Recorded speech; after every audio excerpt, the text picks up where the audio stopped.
സോനൽ, ഞാനപ്പോ 3 ഫാക്ട്സ് പറയാം. ഈ ഫാക്ട്സ് വെച്ചിട്ട് ഇത് ഏത് രാജ്യത്തിനെ പറ്റിയിട്ടുള്ള ഫാക്ട്സ് ആണെന്ന് സോനൽ ഗസ് ചെയ്യണം. ഓക്കെ. ഓക്കെ. ഫസ്റ്റ് ഫാക്ട് എന്താണെന്ന് വെച്ച് കഴിഞ്ഞാൽ, ഈ രാജ്യത്തില് സ്റ്റെം എഡ്യൂക്കേഷൻ പാസ്സാവുന്നവര്, സ്റ്റെം എന്ന് വെച്ച് കഴിഞ്ഞാൽ സയൻസ്, ടെക്നോളജി, എഞ്ചിനീയറിംഗ്, മാത്തമാറ്റിക്സ് ഉം. പാസ്സാവുന്ന ഗ്രാജുവേറ്റ്സിൽ ഓൾമോസ്റ്റ് 70% സ്ത്രീകളാണ് എന്നാണ് first fact. Second okay. Fact എന്താണെന്ന് വെച്ച് കഴിഞ്ഞാൽ, ഈ രാജ്യത്തിലുള്ള female youth literacy rate, youth എന്ന് പറയുമ്പോൾ 15 മുതൽ 24 വരെ പ്രായമുള്ള പെൺകുട്ടികളുടെ ലിറ്ററസി റേറ്റ് നോക്കുകയാണെങ്കിൽ, ലിറ്ററസി ഉം. റേറ്റ് ഓൾമോസ്റ്റ് 99%, നിയർ പെർഫെക്റ്റ് ആണ് എന്നുള്ളതാണ് okay. Second fact. Third okay. Fact എന്താണെന്ന് വെച്ച് കഴിഞ്ഞാൽ, ഈ രാജ്യമാണ് അറബ് റീജിയണിൽ റെഗുലർ ആയിട്ട് ഇലക്ഷൻ നടക്കുന്ന വളരെ കുറവ് രാജ്യങ്ങളിലൊന്ന്. ഏതാണ് ഈ ഓക്കെ. രാജ്യം? അറബ് രാജ്യാന്ന് പറഞ്ഞപ്പോ ക്ലൂ കിട്ടിയെന്ന് തോന്നുന്നു. But it sounds like A European country. പക്ഷേ സോ ഇറാൻ ആണെന്ന് I think it's Iran. Yeah, ഇറാനാണ്.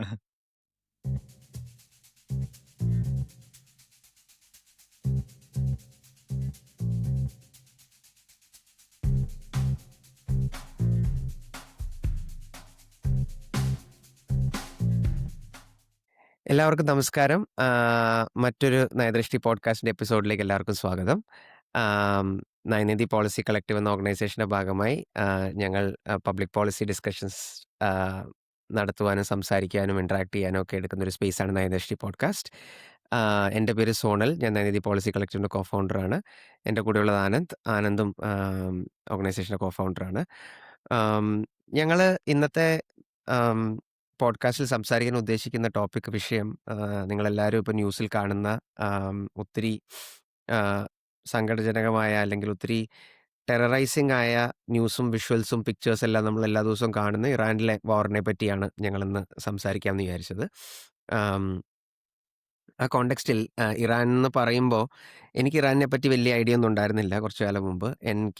ഇറാനിനെ പറ്റി എനിക്ക് ഏറ്റവും ഇൻട്രസ്റ്റ് തോന്നാൻ കാരണം ഞാൻ ആനന്ദിനോടുള്ള എൻ്റെ കോൺവെർസേഷൻസിനാണ്. അപ്പോൾ എനിക്കിപ്പോഴും ഓർമ്മയുണ്ട്, ഒരു ദിവസം ആനന്ദിൻ്റെ ബാംഗ്ലൂരിലുള്ള വീട്ടിൽ ഞാനൊരു ദിവസം പോയപ്പം ആനന്ദ് എന്നെ പിടിച്ചിരുത്തി. ഞങ്ങൾ ഭക്ഷണം കഴിക്കുന്ന സമയത്ത് ആനന്ദിൻ്റെ വീട്ടിലെ ടി വിയിൽ ആന്റണി ബോർഡുവിൻ്റെ ഇറാനിനെ പറ്റിയുള്ള ഡോക്യുമെൻ്ററി കാണിച്ചു. അതിനകത്ത് കുറച്ച് വീഡിയോസും കാര്യങ്ങളൊക്കെ കാണിച്ചിട്ട് അതിനെപ്പറ്റി ഇറാനിനെ പറ്റി ഘോര ആനന്ദ് സംസാരിക്കാൻ തുടങ്ങി. അങ്ങനെയാണ് ഞാൻ ഇറാനിനെ പറ്റി എനിക്ക് ഇൻട്രസ്റ്റ് തുടങ്ങുന്നത്. പിന്നെ ആനന്ദ് തന്ന കുറച്ച് ബുക്സും കാര്യങ്ങളൊക്കെയാണ് ഞാൻ ഇറാനിനെ പറ്റി വായിച്ചു തുടങ്ങുന്നത്. സോ എന്താണ് ആനന്ദ്, ഇറാനിനെ പറ്റിയുള്ള ഇൻട്രസ്റ്റ് ആനന്ദിന് തോന്നാൻ കാരണവും അതിനെപ്പറ്റി വായിക്കാനും ഒക്കെ എത്രയോ കാലങ്ങൾക്ക് മുമ്പ് നീ വായിച്ചു തുടങ്ങിയെന്ന് എനിക്ക് തോന്നുന്നു. അപ്പോൾ അതൊക്കെ തോന്നാനുള്ള കാരണം എന്താണ്? ഇറാൻ ഇപ്പൊ സോനൽ പറഞ്ഞതുപോലെ എന്നെ എപ്പോഴും അട്രാക്ട് ചെയ്ത ഒരു രാജ്യമായിരുന്നു അത്. ഞാനും വളരെ അടുത്താണ് ഇറാന്റെ ഈ പാരഡോക്സുകളെ പറ്റിയും, നമ്മൾ തുടക്കത്തിൽ പറഞ്ഞതുപോലെ പലപ്പോഴും നമ്മൾ വിചാരിക്കുക ഇറാൻ ഒരു മുസ്ലിം ഡൊമിനേറ്റഡ് കൺട്രി ആയതുകൊണ്ട് വളരെ റെസ്ട്രിക്ഷൻ ആണെന്നൊക്കെ നമുക്കറിയാം. ഇപ്പോ സ്ത്രീകൾ വെയിൽ ഇടണം, ഹിജാബ് ധരിക്കണം, അല്ലെങ്കിൽ അത് പ്രൊട്ടക്ട് ചെയ്യാൻ വേണ്ടിയിട്ടുള്ള മൊറാലിറ്റി പോലീസ്. അവിടുത്തെ മൊറാലിറ്റി പോലീസ് എന്നൊക്കെ പറഞ്ഞു കഴിഞ്ഞാൽ ശരിക്കും ലിറ്ററലി തോക്കൊക്കെ എടുത്ത് നടക്കുന്ന മൊറാലിറ്റി പോലീസാണ്. അപ്പൊ എന്തായാലും ഹിജാബ് ധരിക്കണം എന്നൊക്കെ പറഞ്ഞിട്ടുള്ള നിയമങ്ങളുണ്ട്. എന്നാലും ഇറാന്റെ അവിടെയുള്ള ഒരു വിരോധാഭാസം അല്ലെങ്കിൽ ഒരു പാരഡോക്സ് എന്ന് പറയുന്നത്, സ്ത്രീകൾ വളരെ ആക്റ്റീവാണ് പൊളിറ്റിക്കൽ ലൈഫിൽ. നമ്മൾ നേരത്തെ പറഞ്ഞതുപോലെ എഡ്യൂക്കേഷൻ ഒക്കെ വളരെ നല്ലതാണ് സ്ത്രീകളുടെ. അവരെല്ലാവരും കുറേയധികം വായിക്കുന്നവരാണ്, കുറേയധികം പൊളിറ്റിക്സിലൊക്കെ ഇൻവോൾവ് ചെയ്യുന്നവരാണ്. നമ്മൾ ഈ അടുത്ത് മാസാ അമിനി എന്ന് പറഞ്ഞ ഒരു സ്ത്രീ Yeah. ഹിജാബ് ധരിക്കാത്തപ്പോൾ മൊറാലിറ്റി പോലീസ് പിടിച്ചുകൊണ്ടുപോയി കൊലപ്പെടുത്തിയ കേസൊക്കെ വന്നപ്പോൾ ഉം. അവിടുത്തെ സ്ത്രീകളാണ് പുറത്ത് സ്ട്രീറ്റിൽ ഇറങ്ങി പ്രൊട്ടസ്റ്റ് ചെയ്യാൻ റെഡിയായത്. അപ്പൊ വളരെ ഉം. പൊളിറ്റിക്കലി ആക്റ്റീവ് ആയിട്ടുള്ള ഒരു സ്ത്രീ സമൂഹം കൂടിയുള്ള ഒരു രാജ്യമാണ് ഇറാൻ. അറ്റ് ദ സെയിം ഉം. ടൈം ഇങ്ങനത്തെ പല ഒപ്രഷനും നടക്കുന്ന ഒരു രാജ്യമാണ്. അപ്പോൾ സോനിൽ പറഞ്ഞതുപോലെ എനിക്ക് ഇറാനിനുള്ള ഈ ഒരു ഇൻട്രൊഡക്ഷൻ തന്നത് ആന്റണി ബോർഡൻ എന്ന് പറഞ്ഞ ഒരു സെലിബ്രിറ്റി ഷെഫ് ഉണ്ട്. പുള്ളി ആഹ് രാ- ലോകത്തുള്ള പല രാജ്യങ്ങളിലും പോയിട്ട് ഫുഡ് എക്സ്പ്ലോർ ചെയ്യുക, ആഹ് ഒരു ഡോക്യുമെന്ററി സ്റ്റൈലിൽ എടുക്കുന്ന ആഹ് ഒരു ഇതാണ് ഈ പാർട്സ് അൺനോൺ എന്ന് പറഞ്ഞ ഈ ഒരു സീരീസ്. അപ്പൊ അത് ഇറാനിൽ പോയിട്ട് പുള്ളി ഇറാനിൽ കണ്ട കാര്യങ്ങളും അവിടുത്തെ ഫുഡൊക്കെ എക്സ്പ്ലോർ ചെയ്യുന്ന ഒരു ഒരു എപ്പിസോഡ് ഉണ്ട്. ഞാനത് എന്തായാലും ഷോ നോട്ട്സിൽ ഷെയർ ചെയ്യാം. അതായിരുന്നു എന്നെ ഫസ്റ്റ് ഇറാനിനെ ഓപ്പൺ അപ്പ് ചെയ്ത ഒരു സാധനം. അതിനുശേഷം സോനിൽ പറഞ്ഞൊരു ബുക്കിന്റെ കാര്യം പറഞ്ഞു. അതൊരു ഗ്രാഫിക് നോവലാണ്, പേഴ്സിപ്പോളിസ് എന്ന് പറഞ്ഞ ഒരു ഉം. കാർട്ടൂണൊക്കെ പോലെയുള്ള ഒരു ബുക്കാണ്. എളുപ്പത്തിൽ വായിച്ചു തീർക്കാൻ പറ്റുന്ന ഒരു പുസ്തകമാണ്. അതും എനിക്ക് കുറച്ചും കൂടി ഒരു ഇറാനിലൊരു സ്ത്രീകൾ ഫേസ് ചെയ്യുന്ന പ്രശ്നങ്ങൾ, ഒരു വളർന്നു വരുന്ന ഒരു സ്ത്രീ ഫേസ് ചെയ്യുന്ന പ്രശ്നം, അതിനെ പറ്റിയിട്ടൊക്കെ ഒരു ഇൻസൈറ്റ് തന്നു. ഈ അടുത്ത് ഞാൻ കഴിഞ്ഞ ആഴ്ചയൊക്കെ വായിച്ചു തീർത്ത ഒരു പുസ്തകമാണ് റീഡിങ് ലോലിത്ത ഇൻ ടെഹറാൻ എന്ന് പറഞ്ഞ ഒരു പുസ്തകം. ഉം. അതും ഒരു ഗ്രൂപ്പ് ഓഫ് സ്റ്റുഡൻസ് യുവതികളായ സ്റ്റുഡൻസ് ഒരുമിച്ച് വന്ന് ചേർന്ന് ഇറാനിൽ ബാൻഡ് ആയിട്ടുള്ള ലിറ്ററേച്ചറുകൾ പുസ്തകങ്ങളൊക്കെ വായിക്കുന്ന ഒരു ഒരു ബുക്കാണ് റീഡിംഗ് ലോലിത്ത് ആൻഡ് ടെഹറാൻ. ഇതൊക്കെ ഉം. നമ്മൾക്ക് ഓപ്പൺ അപ്പ് ചെയ്യുന്ന ഒരു കാര്യം എന്താണെന്ന് വെച്ച് കഴിഞ്ഞാൽ ഇറാൻ വളരെ ഒരു സാധാരണ ഒരു അറബ് രാജ്യത്തെ പോലത്തെ ഒരു രാജ്യമല്ല. നമ്മളിപ്പോൾ സൗദി അറേബ്യക്ക് എടുത്തു കഴിഞ്ഞാൽ സൗദി അറേബ്യ 2018 സ്ത്രീകൾക്ക് ഡ്രൈവ് ചെയ്യാനുള്ള സ്വാതന്ത്ര്യം കൊടുത്തത്. ഇറാനൊക്കെ അതിന് ഉം. മുന്നേ സ്ത്രീകൾക്ക് ഡ്രൈവ് ചെയ്യാനുള്ള സ്വാതന്ത്ര്യമൊക്കെ കൊടുത്തിട്ടുണ്ട്. 1940s മുതലേ അവിടെ സ്ത്രീകൾ ഡ്രൈവ് ഉം. ചെയ്യുന്നുണ്ടെന്നൊക്കെ ഞാൻ കേട്ടിട്ടുണ്ട്. അപ്പോൾ ഉം. സാധാരണ നമ്മൾ വിചാരിക്കുന്ന ഒരു രാജ്യം പോലെയല്ല ഇറാൻ. ഇറാനിൽ കുറെ അധികം ഡിഫറൻസസ് ഉണ്ട്. കുറെ അധികം പാരഡോക്സസ്, വിരോധാഭാസങ്ങളൊക്കെ ഉള്ള രാജ്യമായിട്ട് എനിക്ക് തോന്നി. അപ്പൊ ഉം. അതൊക്കെയാണ് എനിക്ക് ഈ ഒരു ഒരു ഇൻട്രസ്റ്റ് തോന്നാൻ കാരണം ഇറാനിൽ. യാ. No, yeah. ഐ എനിക്ക് ഇറാന്റെ കാര്യം ചിന്തിക്കുമ്പോ എനിക്ക് 1, 2 കാര്യങ്ങൾ സ്ട്രൈക്കിംഗ് ആയിട്ട് തോന്നുന്നത് പെർസിപോളിസ് അഗെയിൻ ആരെങ്കിലും ഇൻട്രസ്റ്റിംഗ് ആയിട്ട് ഇറാനിനെ പറ്റി വായിക്കാൻ ഈസിലി വായിക്കാൻ പറ്റുന്ന ഒരു ബുക്കാണ്. മജൻ സട്രാപ്പി എന്ന് പറഞ്ഞൊരു അമേസിംഗ് ഇറാനിയൻ വുമൺ എഴുതിയ ഒരു ബുക്കാണ്. ആം, ഇറാന്റെ ഹിസ്റ്ററിയും കുറേ കാര്യങ്ങൾ അതിനകത്ത് കവർ ചെയ്യുന്നുണ്ട്. പക്ഷെ അതല്ലാതെ ഞാൻ ഈയിടെ ഇറാനെ പറ്റി കുറച്ച് കാര്യങ്ങൾ വായിക്കുകയും കേൾക്കുകയൊക്കെ ചെയ്യുന്ന സമയത്ത് 1, 2 കാര്യങ്ങൾ സ്ട്രൈക്ക് ഔട്ട് ചെയ്തത്, ഒന്ന് അവിടെ ഭയങ്കര സൂഫി കൾച്ചറിന്റെ ഇൻഫ്ലുവൻസ് ഉണ്ട്. അതല്ലാതെ വേറെ കുറേ കൾച്ചറുകളുടെ ഡാൻസിന്റെയും പോയട്രിയുടെയും ഒരു ഒരു ഭയങ്കര ഒരു കൺകോക്ഷനായ ഒരു കൺട്രിയാണ്, റൈറ്റ്? കുറേ ആ കൺട്രീനെ ഹോമോജനൈസ് ചെയ്യാനും യൂണിഫോമൈസ് ചെയ്യാനും ഒക്കെ ഒത്തിരി കഴിഞ്ഞൊരു ലെറ്റ്സ് സേ ഒരു കുറച്ച് കൊല്ലങ്ങളിലായിട്ട് ഇപ്പോഴത്തെ തിയോക്രാറ്റിക് റൂളിന്റെ കീഴിൽ അത് സംഭവിച്ചിട്ടുണ്ടെങ്കിലും ഭയങ്കര വൈബ്രന്റ് ആയ ഒരു കൾച്ചറാണ് ഇറാനിൽ, റൈറ്റ്? അപ്പോൾ ആന്റണി ബോർഡുവിന്റെ ആ ഡോക്യുമെന്ററിനകത്ത് അവിടുത്തെ ഫുഡും കാര്യങ്ങളും കൾച്ചറൽ ഇൻഫ്ലുവൻസ് ഒക്കെ പറയുമ്പോൾ തന്നെ നമുക്കത് മനസ്സിലാവും, റൈറ്റ്? അപ്പം ഇതിനെപ്പറ്റി ഒരാൾ പറഞ്ഞത് ഞാൻ കേട്ടത്, ഒരു മാർഷ്യൻ വേറൊരു പ്ലാനറ്റിൽ നിന്നൊരു ആള് ഈ ലോകത്തേക്ക് വരികയാണ്. എന്നിട്ട് നമുക്ക് ഈ ലോകം എന്താണെന്ന് ആ പുള്ളിക്ക് കാണിച്ചു കൊടുക്കണം, റൈറ്റ്? എന്താണ് നമ്മുടെ ഹിസ്റ്ററി, നമ്മുടെ കൾച്ചറെ കാണിച്ചു കൊടുക്കണമെങ്കിൽ കാണിച്ചു കൊടുക്കാൻ പറ്റിയ ഏറ്റവും ആപ്റ്റ് കൺട്രി ഇറാനാണ്.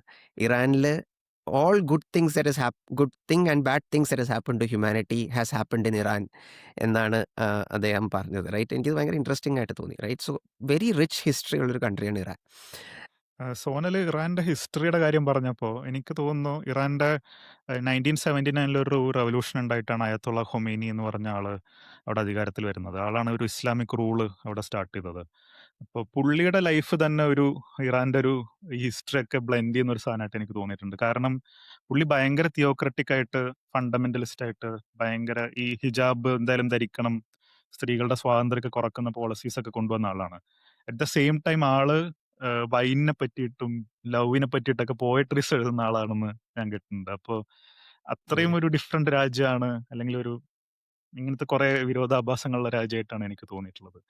യാ, എന്തായാലും നമുക്ക് മൂവ് ഓൺ ചെയ്യാം. എന്താണ് ഇപ്പോ ഇറാനിൽ സംഭവിക്കുന്നത് സോനൽ?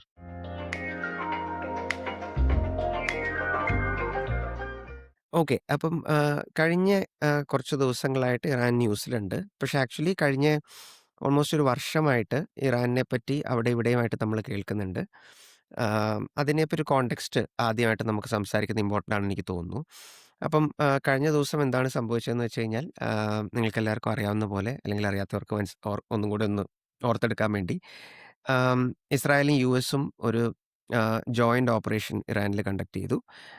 ഒരു ബ്ലാസ്റ്റാണ് കണ്ടക്ട് ചെയ്തത്. ബേസിക്കലി ഒരു ടാർഗറ്റഡ് ബ്ലാസ്റ്റ് കണ്ടക്ട് ചെയ്തു. ആ ബ്ലാസ്റ്റിന്റെ റിസൾട്ടായിട്ട് അവരുടെ സുപ്രീം ലീഡർ എന്ന് പറയുമ്പോൾ ഈവൻ എലക്റ്റഡ് ആയിട്ടുള്ള ആൾക്കാരുടെയും ബാക്കിയുള്ള റൂളേഴ്സിന്റെ എല്ലാം മുകളിലിരിക്കുന്ന ഒരു റിലീജിയസ് ഹെഡാണ് സുപ്രീം ലീഡർ ആയത്തുള്ള കെമനൈ എന്ന് പറഞ്ഞ ആൾ. എനിക്ക് ഇയാളുടെ പേര് എപ്പോഴും തെറ്റിപ്പോകും. ഖൊമേനി ഉണ്ട്, കെമേനി ഉണ്ട്. എങ്ങനെയാണ് കറക്റ്റായിട്ട് പ്രൊണൗൺസ് ചെയ്യേണ്ടത് ആനന്ദ്?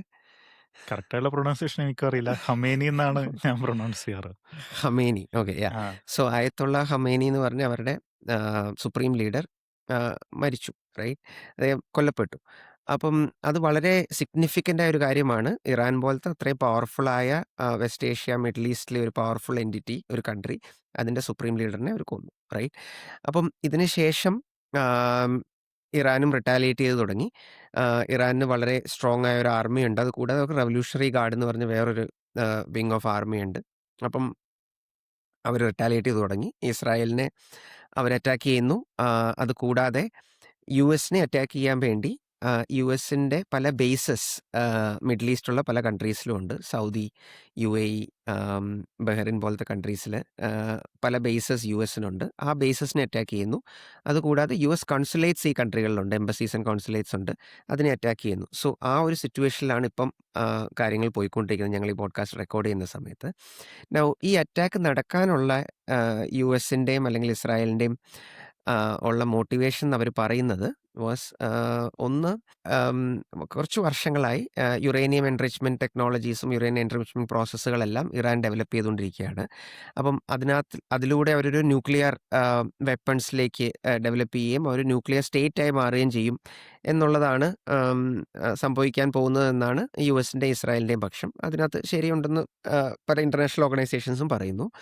പക്ഷേ അങ്ങനെ ഒരു ന്യൂക്ലിയർ വെപ്പൺ ഇറാൻ പോലത്തെ ഒരു കൺട്രി ഡെവലപ്പ് ചെയ്യുകയാണെങ്കിൽ അത് ആ ഒരു റീജിയനിലെ ബാലൻസ് ഓഫ് പവറിനെ അഫക്റ്റ് ചെയ്യുമെന്നും ഇസ്രായേൽ പോലത്തെ ഒരു കൺട്രിക്ക് അത് ബുദ്ധിമുട്ടായിരിക്കുമെന്നും അല്ലെങ്കിൽ അവരുടെ എക്സിസ്റ്റൻസിനെ അത് ചോദ്യം ചെയ്യുന്നു എന്നൊക്കെയുള്ളതാണ് മറ്റേ സൈഡിലെ ആർഗ്യുമെൻറ്റ്. സോ അതിനെ പ്രിവെൻറ്റ് ചെയ്യാൻ വേണ്ടിയിട്ടാണ് ഇവർ അറ്റാക്ക് ചെയ്യുന്നതാണ് പറയുന്നത്. പക്ഷെ നമുക്ക് ഓർമ്മയുണ്ടെങ്കിൽ കഴിഞ്ഞ വർഷം എൻ്റെ ഓർമ്മയുണ്ടെങ്കിൽ ജൂണിലൊരു 12 ഡേ വാർ എന്ന് പറഞ്ഞ വാർ നടന്നിരുന്നു. അവിടെ ഇസ്രായേലും ഇറാനും ആദ്യത്തെ ഒരു 12 ഡേ വാറിൽ എൻ്റെ ഓർമ്മ ശരിയാണെങ്കിൽ ഓൾമോസ്റ്റ് 10 ഡേയ്സ് അവർ അന്യോന്യം മിസൈൽസും ഡ്രോൺസും ഉള്ള അറ്റാക്ക് നടക്കുന്നുണ്ടായിരുന്നു. പക്ഷേ അതിൻ്റെ almost towards the end again US-ഉം ഇസ്രായേലും ജോയിൻ്റ് ആയിട്ടൊരു ഓപ്പറേഷൻ നടത്തി അവരുടെ ന്യൂക്ലിയർ സ്റ്റേറ്റ്സ് മുഴുവൻ ട്രംപിൻ്റെ ഭാഷയിൽ ഒബ്ലിറ്ററേറ്റ് ചെയ്തു എന്നുള്ളതായിരുന്നു അന്ന് പറഞ്ഞിരുന്നത്. പക്ഷേ ഒബ്വിയസ്ലി അതിനുശേഷം നെഗോസിയേഷൻസ് നടക്കുന്നുണ്ടായിരുന്നു. നെഗോസിയേഷൻസ് നന്നായി ഡെവലപ്പ് ചെയ്യുന്നുണ്ടെന്ന് പറയുന്നുണ്ടായിരുന്നു. പക്ഷേ പിന്നെ ഇപ്പോഴും എഗെയിൻ ഈ വാറിലേക്ക് ലീഡ് ചെയ്തിരിക്കുകയാണ്. അതാണ് ഇപ്പോഴത്തെ ഒരു അവസ്ഥ. അതാണ് ജനറലി ഇപ്പം നടക്കുന്നൊരു സംഭവം. അപ്പോൾ നമ്മൾ വേറൊരു സംഭവം കാണുന്നത് ഇറാൻ അടുത്തുള്ള അറബ് രാജ്യങ്ങളെയും അങ്ങനെയൊക്കെ അറ്റാക്ക് ചെയ്യുന്നുണ്ട്. ഇപ്പോൾ ഒരു ഹോർമസ് സ്ട്രെയിറ്റ് എന്ന് പറഞ്ഞൊരു സ്ട്രെയിറ്റ് ഉണ്ട്. ഈ അറബ് രാജ്യങ്ങളിൽ നിന്ന് ഓയിലൊക്കെ പുറത്തേക്ക് വരുന്ന ഷിപ്പിൽ കൊണ്ടുവരുന്ന ഒരു കടലിടുക്കാണ് ഈ ഹോർമസ് സ്ട്രെയിറ്റ് എന്ന് പറയുന്നത്. അത് ബ്ലോക്ക് ചെയ്യാനും അവിടെയുള്ള ഷിപ്സിനെ അറ്റാക്ക് ചെയ്യാനൊക്കെ ശ്രമിക്കുന്നുണ്ട്. അപ്പോൾ ഇതൊക്കെ എന്താണ് സൂചിപ്പിക്കുന്നത് സോനൽ? കാരണം ഇറാനിന് വേറെ നിവൃത്തിയില്ലാത്തത് കൊണ്ട് ചെയ്യുന്നതാണോ? കാരണം ഇസ്രായേലിനെയും US-നെയും ചിലപ്പോൾ നേരിട്ട് അറ്റാക്ക് ചെയ്യാൻ പറ്റില്ല. അപ്പോൾ ഈ ഈ രാജ്യങ്ങളെ അറ്റാക്ക് ചെയ്തിട്ട് അവർ വഴി ഒരു കോംപ്രമൈസിന് നീങ്ങാനാണോ ഇറാൻ ശ്രമിക്കുന്നത്? എന്താണ് ഐഡിയ? സോ നമ്മൾ ഇറാൻ്റെ ഒരു മോഡ് ഓഫ് വർക്കിംഗ് നോക്കുകയാണെങ്കിൽ ഇറാൻ ഒരു മുസ്ലിം കൺട്രി എന്ന് നമ്മൾ പറയുമ്പോൾ ലൈക്ക് എനിത്തിങ് എൽസ് അതൊരു മുസ്ലിം ഐഡൻറ്റിറ്റി എന്ന് പറയുന്നത് ഒരു യൂണിഫോം ഹോമോജനസ് ഐഡൻറ്റിറ്റി അല്ല. ഇറാൻ ഒരു ഷിയ കൺട്രിയാണ്, റൈറ്റ്? അപ്പം ഇറാൻ്റെ സുപ്രീം ലീഡർ അയത്തുള്ള ഖമേനി പുള്ളി ഷിയാസിൻ്റെ പോപ്പ് അല്ലെങ്കിൽ ആ ഒരു ലെവലിലുള്ള വ്യക്തിയാണ്, റൈറ്റ്? ഇപ്പോൾ ഒരു ഷിയ കൺട്രിയാണ്. നൗ മിഡിൽ ഈസ്റ്റിലുള്ള ബാക്കിയുള്ള കൺട്രീസ് എല്ലാം അല്ലെങ്കിൽ മെജോറിറ്റി കൺട്രീസും ചില എക്സെപ്ഷൻസ് ഒഴിച്ചാൽ അവരെല്ലാം സുന്നി കൺട്രീസാണ്, റൈറ്റ്? നൗ ഇങ്ങനെയൊരു ഡിഫറൻസ് ഈ കൺട്രീസ് തമ്മിലുണ്ട്, റൈറ്റ്? അപ്പം സൗദി, UAE, കുവൈറ്റ് അങ്ങനത്തെ കൺട്രീസ് നമ്മൾ നോക്കുകയാണ്. അവരൊക്കെ US-ഉമായിട്ട് അലൈൻ ചെയ്തിട്ടുള്ള ഇസ്രായേലുമായിട്ട് align at least in friendly relations ഉള്ള കൺട്രീസാണ്, റൈറ്റ്? പക്ഷേ ഇറാൻ്റെ ഒരു സ്ട്രാറ്റജി അതല്ല. ഇറാൻ്റെ സ്റ്റേറ്റഡ് പേർപ്പസിനകത്ത് അവർ പലപ്പോഴും അവരുടെ ലീഡേഴ്സ് എല്ലാം ഉപയോഗിക്കുന്ന ഒരു വാക്കാണ് ഡെത്ത് ടു അമേരിക്ക. ഭയങ്കര ആൻറ്റി അമേരിക്കൻ സെൻറ്റിമെൻറ്റ്സ് അവരുടെ ലീഡർഷിപ്പിലുണ്ട്. ഇസ്രായേലിൻ്റെ എക്സിസ്റ്റൻസിനെ അവർ ഇസ്രായേലുമായിട്ട് അവർക്കൊരു ആൻറ്റി ഇസ്രായേൽ സെൻറ്റിമെൻറ്റ്സും അവരുടെ കൺട്രിയിലുണ്ട്. പക്ഷെ അങ്ങനെയല്ല വേറെ പല കൺട്രീസും, റൈറ്റ്? ഇത് ഒരു കാര്യം. രണ്ടാമത്തെ കാര്യം, ഇറാൻ ഒരു സപ്ലയർ ഓഫ് ടെററിസം ആണെന്ന് പലപ്പോഴും പല കൺട്രീസും അമേരിക്കൻ വെസ്റ്റേൺ കൺട്രീസ് അല്ലെങ്കിൽ യൂറോപ്യൻ കൺട്രീസ് പൊതുവെ പറയാറുണ്ട്. അതിനകത്ത് ചെറിയ ശരിയുണ്ട്, ചെറുതല്ല കാര്യമായ ശരിയുണ്ടെന്ന് എനിക്ക് തോന്നുന്നു. കാരണം ഇറാൻ പലപ്പോഴും മിഡിൽ ഈസ്റ്റിലെ പല കൺട്രീസിലും അവർ ഡയറക്റ്റ്ലി ഇൻവോൾവ് ചെയ്യുന്നതിന് പകരം അവരുടെ പ്രോക്സീസ് വഴിയാണ് ഇൻവോൾവ് ചെയ്യുന്നത്, റൈറ്റ്? അപ്പം ഹമാസ് എന്ന് പറഞ്ഞൊരു പ്രോക്സി ഉണ്ട്, പാലസ്റ്റീൻ, ഇസ്രായേൽ ആ റീജിയനിൽ വർക്ക് ചെയ്യുന്നത്. ഹൂത്തീസ് ഉണ്ട്, അവർ യമനിൽ വർക്ക് ചെയ്യുന്നത്. ഹെസ്ബുള്ളയുണ്ട്, എൻ്റെ ഓർമ്മ ശരിയാണെങ്കിൽ ലെബനൻ, ജോർഡൻ പോലത്തെ കൺട്രീസിൽ ഹെസ്ബുള്ളയുണ്ട്. സോ ഇങ്ങനത്തെ കുറച്ച് ഓർഗനൈസേഷൻസിൻ്റെ അവരുടെ ടെററിസ്റ്റ് ഗ്രൂപ്പ്സിൻ്റെയും ഇറാനാണ് ഫണ്ട് ചെയ്യുന്നത്. അത് പ്രൂവൺ ആണ്, ഫണ്ട് ചെയ്യുന്നത് ഇറാനാണ്. അങ്ങനെ വേറെ പല കൺട്രീസിലും അൺസ്റ്റെബിലിറ്റിയും കാര്യങ്ങളും കൊണ്ടുവരാൻ അവർ ശ്രമിക്കുന്നുണ്ട്, റൈറ്റ്? അപ്പോൾ ഇപ്പം നമ്മുടെ ഇപ്പോഴത്തെ ഇറാൻ ഇസ്രായേൽ US വാർ നമ്മൾ നോക്കുകയാണെങ്കിലും ഇപ്പം നടക്കുന്ന വാർ നോക്കുകയാണെങ്കിലും ഹെസ്ബുള്ള ആ വാറിനകത്ത് ഇൻവോൾവ് ആണ്. ഹെസ്ബുള്ള ഇസ്രായേലിനെ അറ്റാക്ക് ചെയ്യുന്നുണ്ട്. ഹൂത്തീസ് ആണ് actually strait of Hormuz control ചെയ്യുന്നത് ഇൻ സം വേസ്, റൈറ്റ്? അല്ലെങ്കിൽ in some portions of it ഹൂത്തീസിന് കൺട്രോൾ ഉണ്ട്. സോ ആ ഏരിയാസിനകത്ത് ഹൂത്തീസ് അത് ബ്ലോക്ക് ചെയ്യുന്നതിനകത്ത് ഇറാൻ്റെ കൂടെ വർക്ക് ചെയ്യുന്നുണ്ട്. So strait of Hormuz Iran block ചെയ്യാന്നുള്ളത് ആനന്ദ് പറഞ്ഞ പോലെ എക്സ്ട്രീംലി ഇമ്പോർട്ടന്റ് ട്രേഡ് റൂട്ടാണ്. എസ്പെഷ്യലി ഇന്ത്യ, ചൈന പോലത്തെ കൺട്രീസിന് എസ്പെഷ്യലി ഇമ്പോർട്ടന്റ് ആയ ട്രേഡ് റൂട്ട്സ് ആണ്. ആദ്യം ഒരു ന്യൂസ് വന്നിരുന്നു ചൈനയുടെ ഷിപ്സ് അവിടെ ബ്ലോക്ക് ചെയ്യില്ല. പിന്നെ ഒരു ന്യൂസ് വന്നിരുന്നു യൂറോപ്യൻ നേറ്റോ അലൈസ് വെസ്റ്റേൺ കൺട്രീസ് അവരുടെ മാത്രമേ ഷിപ്പ് ബ്ലോക്ക് ചെയ്യുമായിരിക്കുള്ളൂ എന്നുള്ളത്. പക്ഷേ എനിവേ ആരുടെ ഷിപ്പ് ബ്ലോക്ക് ചെയ്താലും അത് ഗ്ലോബൽ സപ്ലൈ ചെയിൻസിന് ഭയങ്കരമായിട്ട് അഫക്റ്റ് ചെയ്യും. എനിക്ക് തോന്നുന്നത് ബാക്കിയുള്ള കൺട്രീസിൽ പ്രഷർ അപ്ലൈ ചെയ്ത് ഈ വാറിനെ നിർത്തുക എന്നുള്ളതാണ് ഇറാന്റെ സ്ട്രാറ്റജി എന്നാണ് ഞാൻ മനസ്സിലാക്കുന്നത്. എഗെയിൻ ഇതൊരു വാർ ഓഫ് അട്രീഷൻ ആണ്. വാർ ഓഫ് അട്രീഷൻ നമ്മൾ പറയുമ്പോൾ എത്ര കാലം ഏത് കൺട്രിക്ക് ഇത് അറ്റാക്ക് ചെയ്ത് ലാസ്റ്റ് ചെയ്യാൻ പറ്റുമോ ആ കൺട്രിയാണ് ഇതിനകത്ത് probably less of A loser ആയിട്ട് പുറത്തു വരിക എന്നുള്ളതായിരിക്കും ഈ വാറിലെ സിറ്റുവേഷൻ, റൈറ്റ്? സോ അങ്ങനത്തെ ഒരു സിറ്റുവേഷനിൽ പ്രഷർ അപ്ലൈ ചെയ്യുക എന്നുള്ളതായിരിക്കും ഇറാന്റെ സ്ട്രാറ്റജി എന്നാണ് എനിക്ക് തോന്നുന്നത്. ഇവിടെ യുഎസിന്റെയും ഇസ്രായേലിന്റെയും എൻ ഗോൾ എന്താണ്? ഈ ന്യൂക്ലിയർ ഇത് മാറ്റുക എന്നുള്ളത് തന്നെയാണോ? അതോ യുഎസ് ഒക്കെ പലപ്പോഴും എനിക്ക് തോന്നുന്നു ഡൊണാൾഡ് ട്രംപ് ഒക്കെ 1-2 തവണ പറഞ്ഞിട്ടുണ്ട്. ഒരു റെജിം ചേഞ്ച് ആവശ്യമുണ്ട്. യുഎസ് അതിൽ പാർട്ടിസിപ്പേറ്റ് ചെയ്യും.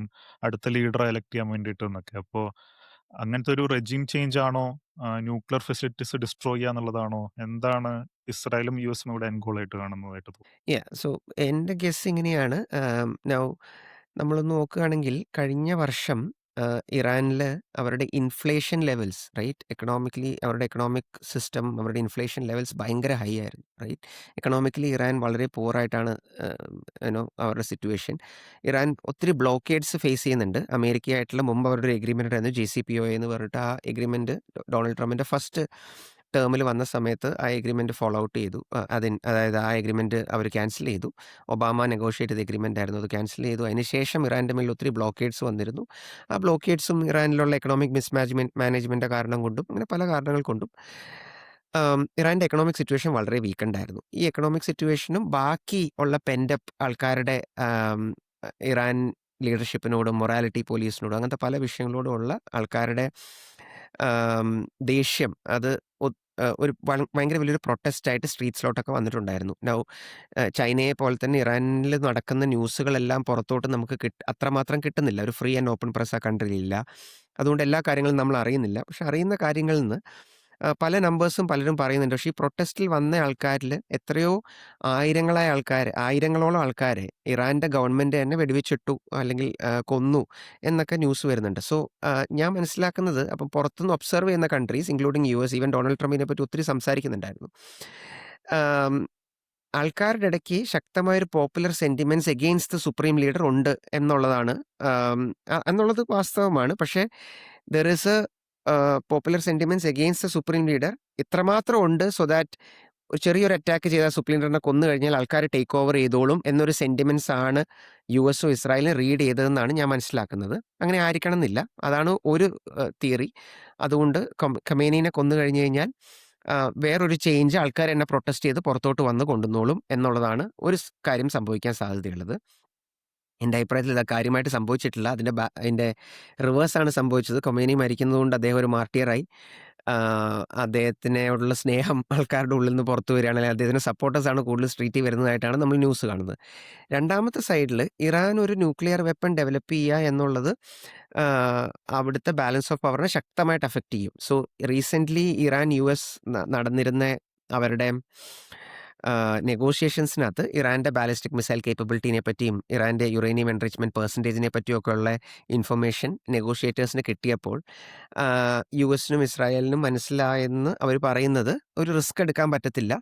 ദേ are very close to developing a nuclear weapon. കുറേ കാലമായത് അവർ പറയുന്നു very close to developing a nuclear weapon. അല്ലെങ്കിൽ അവർക്ക് ബാലിസ്റ്റിക് മിസൈൽ കേപ്പബിലിറ്റി അവർ ഭയങ്കരമായിട്ട് ബിൽഡ് ചെയ്തുകൊണ്ടിരിക്കുകയാണ്.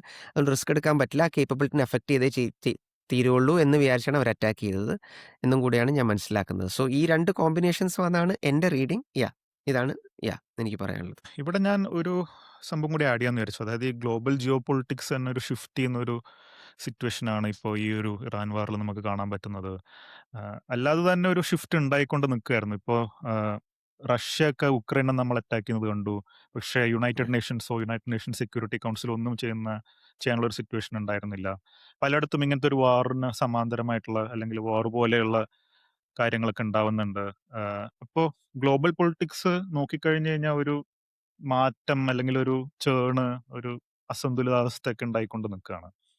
അപ്പോ യാ. ഇതിനെപ്പറ്റി ഞാനൊന്ന് ആലോചിച്ചപ്പോ ഞാൻ തക്ഷശില ഇൻസ്റ്റിറ്റ്യൂഷൻ എന്ന് പറഞ്ഞ ഇൻസ്റ്റിറ്റ്യൂഷനിലൊരു GCPP എന്ന് പറഞ്ഞൊരു കോഴ്സ് ചെയ്തിട്ടുണ്ടായിരുന്നു. ഡിഫൻസ് ആൻഡ് ഫോറിൻ അഫയേഴ്സ് എന്ന് പറഞ്ഞ ഒരു കോഴ്സ്. അപ്പോ അതിലവര് പറയുന്നൊരു ഐഡിയ ഫോറിൻ റിലേഷൻസ് അല്ലെങ്കിൽ ഈ ഗ്ലോബൽ ജിയോ പൊളിറ്റിക്സ്, രാജ്യങ്ങൾ തമ്മിലുള്ള റിലേഷൻഷിപ്പ് ഇതൊക്കെ എപ്പോഴും ഒരു അനാർക്കി പോലെയാണ്, അല്ലെങ്കിൽ ഒരു മത്സ്യന്യായ എന്ന് പറയുന്ന ഒരു വാക്കാണ് അവർ ഉപയോഗിക്കാറുള്ളത്. അർത്ഥശാസ്ത്രം എന്നൊക്കെ എടുക്കുന്നത്.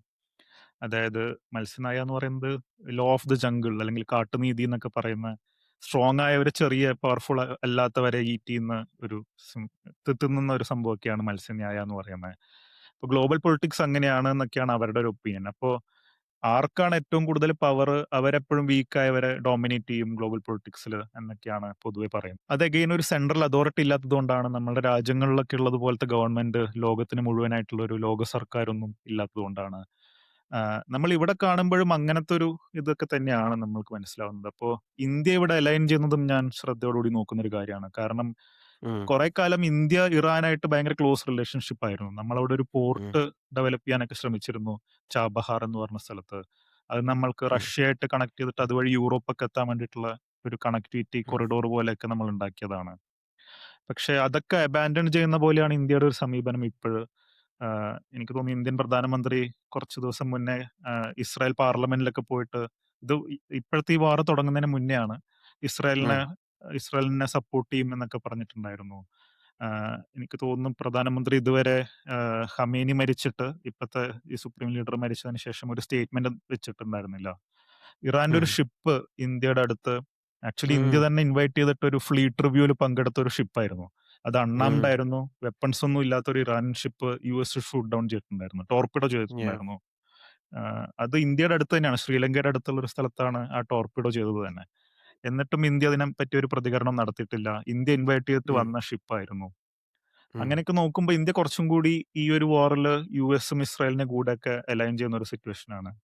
ഇവിടെ നമ്മൾ ഉം. കാണുന്നത് ആ ഒരു ഷിഫ്റ്റ് ഇൻ ജിയോ പൊളിറ്റിക്സ് അല്ലെങ്കിൽ ഇന്ത്യയുടെ ലോകതന്ത്രത്തിലൊക്കെ ഉണ്ടാകുന്ന ഒരു മാറ്റം എന്നൊക്കെ ഉള്ളതാണ്. അപ്പൊ എപ്പോഴും പവർ ഉള്ള ആൾക്കാരുടെ കൂടെ അലൈൻ ചെയ്യാൻ വേണ്ടിയിട്ടുള്ള ഒരു സെൽഫ് ഇൻട്രസ്റ്റ് നമ്മൾക്ക് എപ്പോഴും ഉണ്ട്. എല്ലാ രാജ്യങ്ങൾക്കും ഉണ്ട്. അല്ലെങ്കിൽ നമ്മൾ കൂടുതൽ പവർ ഉണ്ടാക്കുക എന്നൊക്കെയാണ് നമുക്ക് ചെയ്യാൻ പറ്റുന്നത്. ആ ഒരു നേരത്തെ ഞാൻ പറഞ്ഞ ഒരു അരാജകത്വം പോലത്തെ ഒരു സിറ്റുവേഷൻ ലോകത്തുള്ളപ്പോ ആർക്കാണ് ഏറ്റവും കൂടുതൽ പവർ ഉള്ളത് അവരാണ് കൺട്രോൾ ചെയ്യുക ലോകത്തിനെ. പവർ ഉള്ളവർ പവർ ഇല്ലാത്തവരെ തിന്നുന്ന ഒരു സിറ്റുവേഷൻ. അപ്പോ അതിൽ ഏറ്റവും കൂടുതൽ പവർ ഉണ്ടാക്കാൻ നോക്കുക. എനിക്ക് തോന്നുന്നു ഇറാൻ ഇവിടെ ശ്രമിച്ചതും അതായിരിക്കും. ന്യൂക്ലിയർ പവർ ആവാൻ ശ്രമിക്കുമ്പോൾ നമ്മൾ കൂടുതൽ പവർഫുൾ ആവാൻ നോക്കുകയാണ്. പല രീതിയിൽ ഉം. നമുക്ക് പവർഫുൾ ആവാൻ പറ്റും. ഇപ്പോ ഉം. നോർത്ത് കൊറിയനെ ആരും പോയി അറ്റാക്ക് ചെയ്യാത്തത് അവർ ഒരു ന്യൂക്ലിയർ പവർ ആയതുകൊണ്ടാണെന്നാണ് ഞാൻ വിശ്വസിക്കുന്നത്. ഉം. അതേസമയം ചൈനയെ അറ്റാക്ക് ചെയ്യാത്തത് ചൈനയും ന്യൂക്ലിയർ പവർ ആയതുകൊണ്ടായിരിക്കാം. ഉം. അതുപോലെ തായ്വാൻ എന്ന് പറയുന്ന ഒരു സ്ഥലമുണ്ട് ചൈനയുടെ അടുത്ത്. ചൈന കൺട്രോൾ ചെയ്യാൻ നോക്കുന്ന. ഉം. ചൈനയുടെ ഭാഗമാണെന്നൊക്കെയാണ് ചൈന പറയുന്നത്. പക്ഷെ തായ്വാനെ ഉം. ടേക്ക് ഓവർ ചെയ്യാൻ ചൈനക്ക് പറ്റാത്തത് തായ്വാൻ ഒരു എക്കണോമിക് പവർ ആയതുകൊണ്ടാണ്. അവരാണ് സെമി ഉം. കണ്ടക്ടേഴ്സ് ഒക്കെ ഉണ്ടാക്കുന്നത്. TSMC ഉം. എന്ന് പറഞ്ഞൊരു കമ്പനി. അപ്പൊ ഉം. നമ്മൾക്ക് പല രീതിയിൽ പവർ അക്വയർ ചെയ്യാം. ഒന്നിക്ക് നമുക്ക് എക്കണോമിക് പവർ അക്വയർ ചെയ്യാം, മിലിറ്ററി പവർ അക്വയർ ചെയ്യാം, ന്യൂക്ലിയർ പവർ അക്വയർ ചെയ്യാം. ഉം. എന്തായാലും ഗ്ലോബൽ പൊളിറ്റിക്സിൽ പവർ എന്ന് പറയുന്ന ഒരു സാധനത്തിന് ഇമ്പോർട്ടൻസ് ഉണ്ട്. ഇങ്ങനത്തെ ഒരു അരാജകത്വം ഉള്ളതുകൊണ്ട്. ഇന്ത്യയും ഉം. അങ്ങനത്തെ ഒരു പവർ അക്വയർ ചെയ്യാൻ വേണ്ടിയിട്ടോ അങ്ങനെ എന്തെങ്കിലും ആയിരിക്കും നമ്മൾ അലൈൻ ചെയ്യാനും ശ്രമിക്കുന്നത് US ആയിട്ടും ഇസ്രായേൽ ആയിട്ടൊക്കെ. ഉം. പക്ഷെ ഇതൊരു ഇൻട്രസ്റ്റിംഗ് സാധനമാണ്. എനിക്ക് തോന്നുന്നു നമ്മളൊരു ഗ്ലോബൽ പൊളിറ്റിക്സ് നോക്കുമ്പോൾ ഒരു വലിയൊരു ഷിഫ്റ്റിലേക്കാണ് മൂവ് ചെയ്യുന്നത്. ഇങ്ങനത്തെ ഉം. വാറുകളൊക്കെ കുറച്ചും കൂടി ഫ്രീക്വന്റ് ആയിട്ട് നമ്മൾ കാണുന്നുണ്ട്. ഉം. ഇപ്പൊ നമ്മളൊരു കുറെ കാലം USഉം റഷ്യയും അല്ലെങ്കിൽ USSRും ഉള്ള ഒരു മൾട്ടിപോളർ ബൈപോളർ ലോകത്തുനിന്ന് കുറച്ചും കൂടി വേറെ കുറെ പവേഴ്സും കൂടി വരുന്ന ഒരു ലോകത്തിലേക്ക് മാറുന്ന ഒരു സിറ്റുവേഷൻ ആയിരിക്കാം ഇങ്ങനത്തതൊക്കെ ഉണ്ടാക്കുന്നത്. USന്റെ പവർ കുറെ കുറയുന്നത് കൊണ്ടായിരിക്കാം. അങ്ങനെ പല ഉം. അനലിസ്റ്റുകളും പല കാര്യങ്ങളും പറയുന്നുണ്ട്. പക്ഷെ ആ ഒരു സംഭവം കൂടി ഒന്ന് ആലോചിക്കണം എന്ന് ഞാൻ വിചാരിച്ചു.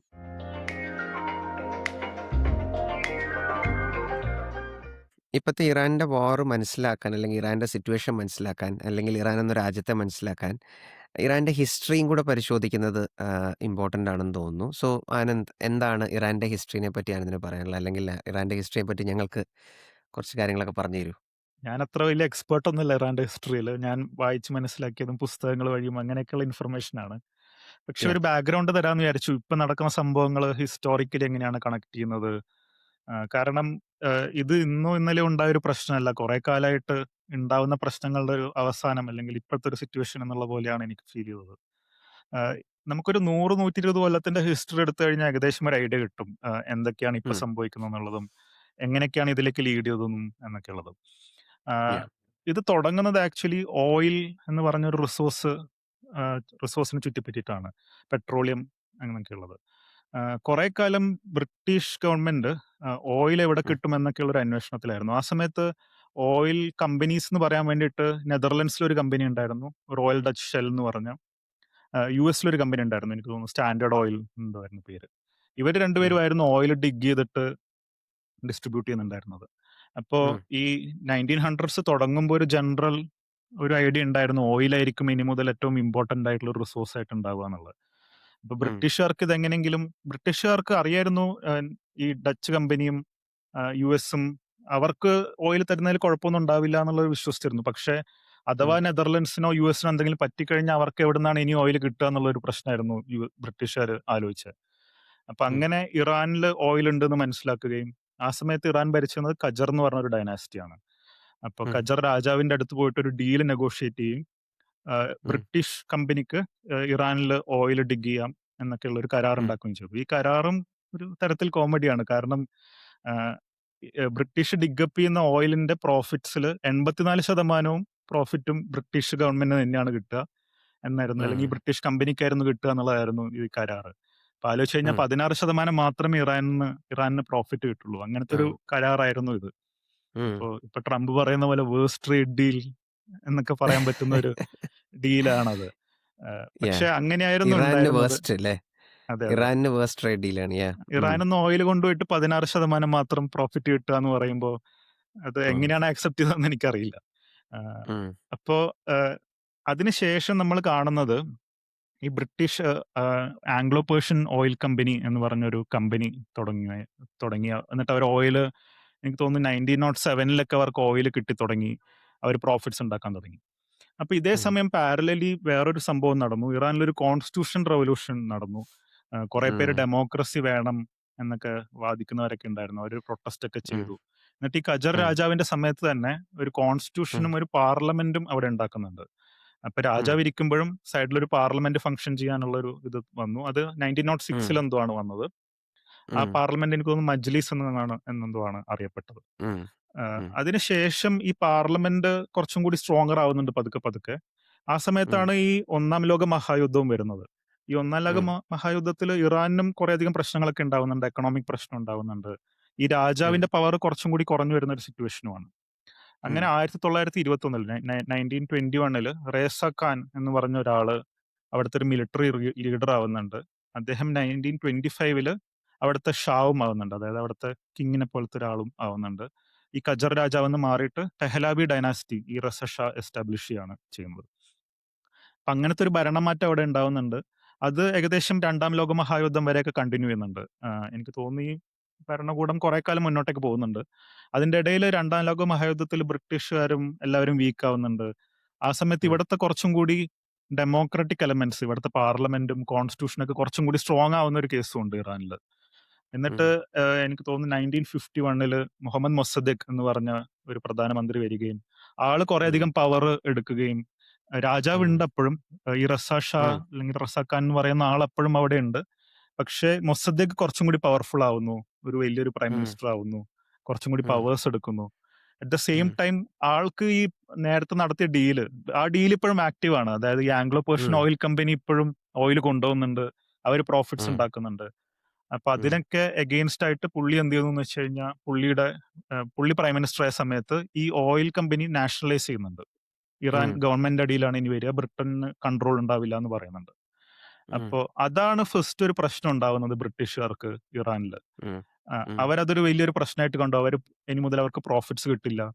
അറ്റ് ദ സെയിം ടൈം ഉം. എനിക്ക് തോന്നുന്നു മുഹമ്മദ് മൊസദ്ദെഖ് ബ്രിട്ടീഷ് എംബസിയും അവിടുന്ന് റിമൂവ് ചെയ്യുന്നുണ്ട്. ഇനി മുതൽ ബ്രിട്ടൻ ഉം. എംബസി ഇവിടെ ഉണ്ടാവില്ല എന്നും പുള്ളി ഉം. പറഞ്ഞിട്ട് ബ്രിട്ടീഷുകാരെയൊക്കെ അടിച്ചോടിക്കുന്ന പോലത്തെ ഒരു സമീപനം സ്വീകരിക്കുന്നുണ്ട്. ഈ ഉം. സമയത്തും നമ്മുടെ രാജാവ് അവിടെയുണ്ട്. പക്ഷെ പുള്ളി അത്ര പവർഫുൾ അല്ല. പുള്ളിക്കൊന്നും അത്ര വലിയ കൺട്രോൾ ചെയ്യാൻ പറ്റുന്നില്ല. ഉം. ആ ഒരു സിറ്റുവേഷനിലാണ് ഇറാനിൽ ആദ്യമായിട്ട് ഒരു എക്സ്റ്റേണൽ ഫോഴ്സ് പവർ ചേഞ്ച് ചെയ്യാൻ വേണ്ടിയിട്ടുള്ള ഒരു കളി കളിക്കുന്നത്. അത് ഉം. ബ്രിട്ടൻ സി എയുടെ കൂടെ, യു എസിന്റെ ഇന്റലിജൻസ് ഏജൻസിയായ സി എയുടെ ഉം. കൂടെ നിന്നിട്ട് ഈ മൊസദ്ദെഖിനെ ഓവർത്രോ ചെയ്തിട്ട് അവരുടെ തന്നെ ഒരു പപ്പറ്റ് ആളെ വെക്കുന്ന ഒരു പ്രോസസ്സിലേക്ക് മാറുന്നുണ്ട്. അപ്പോ ഉം. നമ്മുടെ നേരത്തെ ഷാ മാറിയിട്ട് അയാളുടെ മകൻ മുഗൾ. രാജാവാവുന്ന ഒരു സിറ്റുവേഷനും വരുന്നുണ്ട്. ഉം. എന്നിട്ട് ഉം. പുള്ളിയാണ് പിന്നെ കുറെ കാലം ഭരിക്കുന്നത് ആസ് എ പപ്പറ്റ് ഓഫ്, അതായത് ആ യുഎസും ബ്രിട്ടീഷുകാരും കൂടിയിട്ടാണ് വെച്ചത്. അപ്പൊ അവർക്ക് ഉം. വേണ്ട നയങ്ങളൊക്കെ കൊണ്ടുവരിക. അറ്റ് ദ സെയിം ഉം. ടൈം ആള് മോഡേണൈസ് ചെയ്യാനും ശ്രമിക്കുന്നുണ്ട്. ആളാണെന്ന് തോന്നുന്നുണ്ട്, ഉം. എനിക്ക് തോന്നുന്നു ഇറാനെ വളരെ മുന്നോട്ടേക്ക് കൊണ്ടുപോകാൻ, സ്ത്രീകളുടെ റൈറ്റ്സ് കൊടുക്കാൻ, ഫ്രീഡം കൊണ്ടുവരാനൊക്കെ ഉം. കുറെ അധികം പ്രവർത്തിച്ചതും. അതിന് ഉം. വൈറ്റ് റവല്യൂഷൻ എന്നൊക്കെ പറഞ്ഞിട്ട്, എന്തിനാണ് വൈറ്റ് ഉം. റവല്യൂഷൻ എന്ന് പറഞ്ഞതെന്ന് അറിയില്ല. പക്ഷെ വൈറ്റ് റവല്യൂഷൻ എന്നൊക്കെ പറഞ്ഞ് പുള്ളി കുറെ പ്രോസസ് ഒക്കെ കൊണ്ടുവരുന്നുണ്ട്. അത് ഉം. കുറേയധികം പ്രശ്നം ഉള്ളിൽ ഉണ്ടാക്കുന്നുണ്ട്. കാരണം ഒരു ഉം. സോഷ്യൽ എഞ്ചിനീയറിംഗ് പോലത്തെ ഒരു സാധനത്തിന് ശ്രമിക്കുകയാണ്. ഒരു രാജ്യത്തിനെ മോഡേണൈസ് ചെയ്യാൻ ശ്രമിക്കുകയാണ്. അപ്പൊ പല ഉം. ഫണ്ടമെന്റൽ ഇസ്ലാമിസ്റ്റുകളും ഇതിനെതിരെ പ്രൊട്ടസ്റ്റും കാര്യങ്ങളൊക്കെ ആയിട്ട് ഇറങ്ങാൻ വിചാരിക്കുന്നുണ്ട്.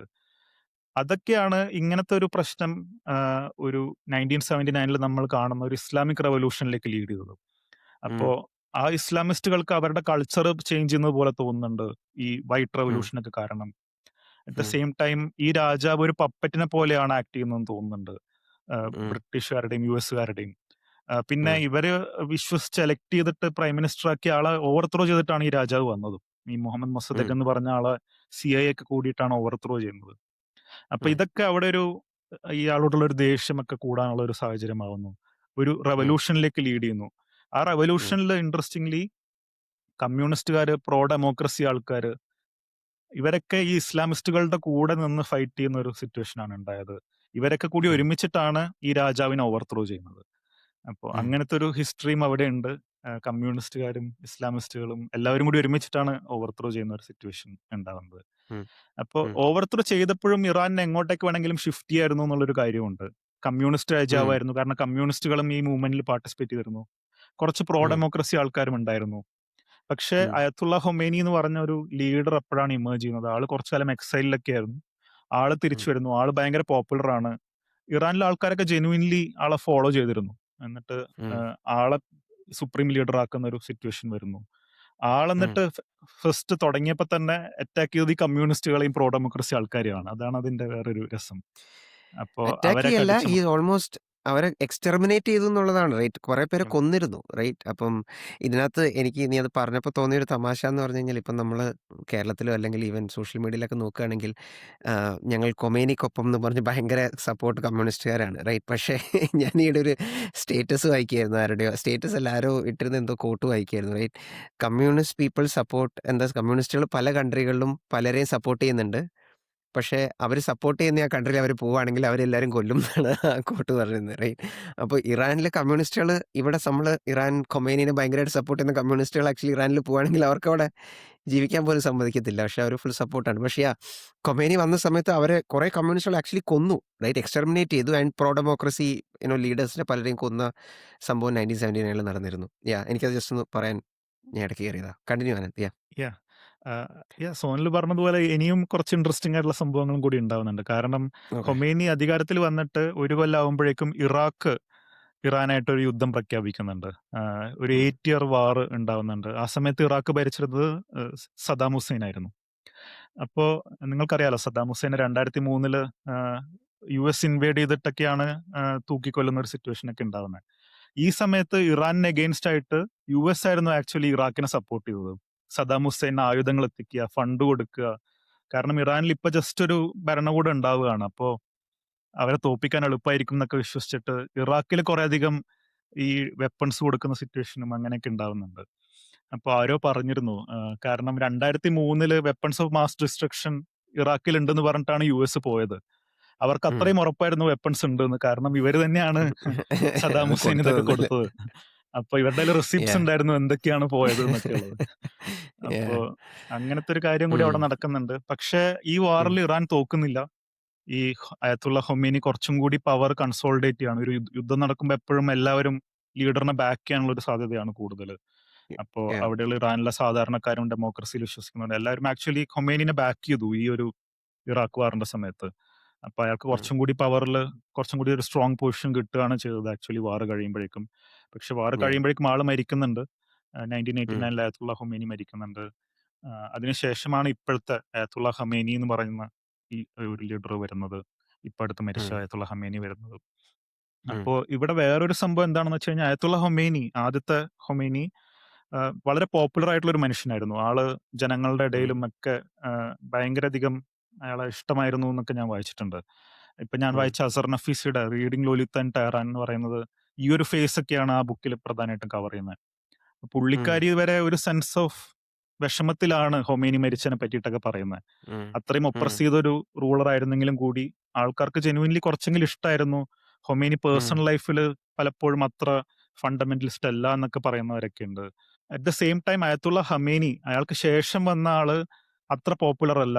ആളായിരുന്നില്ല ശരിക്കും ഡെസിഗ്നേറ്റ് ചെയ്ത സക്സസർ എന്നൊക്കെ പറയുന്നുണ്ടായിരുന്നു. അപ്പോ ഉം. ഇയാൾക്ക് പിന്നെ അവിടെ പിടിച്ചു നിൽക്കണം എന്നുണ്ടെങ്കിൽ, പോപ്പുലർ ആവണമെന്നുണ്ടെങ്കിൽ ഈ ഫണ്ടമെന്റൽ ഇസ്ലാമിസ്റ്റുകളുടെ, അതായത് ഇസ്ലാം മതത്തിൽ തീവ്രമായിട്ട് വിശ്വസിക്കുന്ന ആൾക്കാരുടെ ഒരു സപ്പോർട്ട് വേണം എന്നുണ്ടായിരുന്നു. അപ്പൊ അതുകൊണ്ട് ആള് കൂടുതൽ ഒപ്രസീവ് ആവുന്നു. അയത്തുള്ള ഹമേനി കുറേയധികം കൂടുതൽ റെസ്ട്രിക്ഷൻസ് കൊണ്ടുവരുന്നു. ആൾക്കാരുടെ ഉം. ഫ്രീഡംസ് വീണ്ടും വീണ്ടും കുറയുന്നു. അങ്ങനത്തെ ഉം. സിറ്റുവേഷൻ ഒക്കെ ഉണ്ടാവുന്നുണ്ട്. അതൊക്കെയാണ് ഉം. ഇപ്പോഴത്തെ ഇതിലേക്ക് ലീഡ് ചെയ്തത്. ന്യൂക്ലിയർ പവർ ഉം. ആവാൻ വേണ്ടി ഇറാൻ ശ്രമിക്കുന്നു. എനിക്ക് തോന്നി ഉം. മിഡിൽ ഈസ്റ്റിലെ കോൺഫ്ലിക്റ്റുകൾ മുഴുവൻ ഇറാനും ഇസ്രായേലും സൗദി അറേബ്യയും ഈ 3 രാജ്യങ്ങളും അങ്ങോട്ടും ഇങ്ങോട്ടും ഉണ്ടാക്കുന്ന പ്രശ്നങ്ങൾ എന്നാണെന്ന് എനിക്ക് തോന്നിയിട്ടുണ്ട്. ഇവരൊക്കെ Yeah. കൂടുതൽ പവർഫുൾ ആരാവാൻ പറ്റും എന്നൊക്കെ നോക്കുന്നത്. ഉം. ഇപ്പൊ ഹമേനിയും ആഗ്രഹിച്ചത് ഇറാൻ കൂടുതൽ പവർഫുൾ ആവണം എന്നുള്ളതാണ്.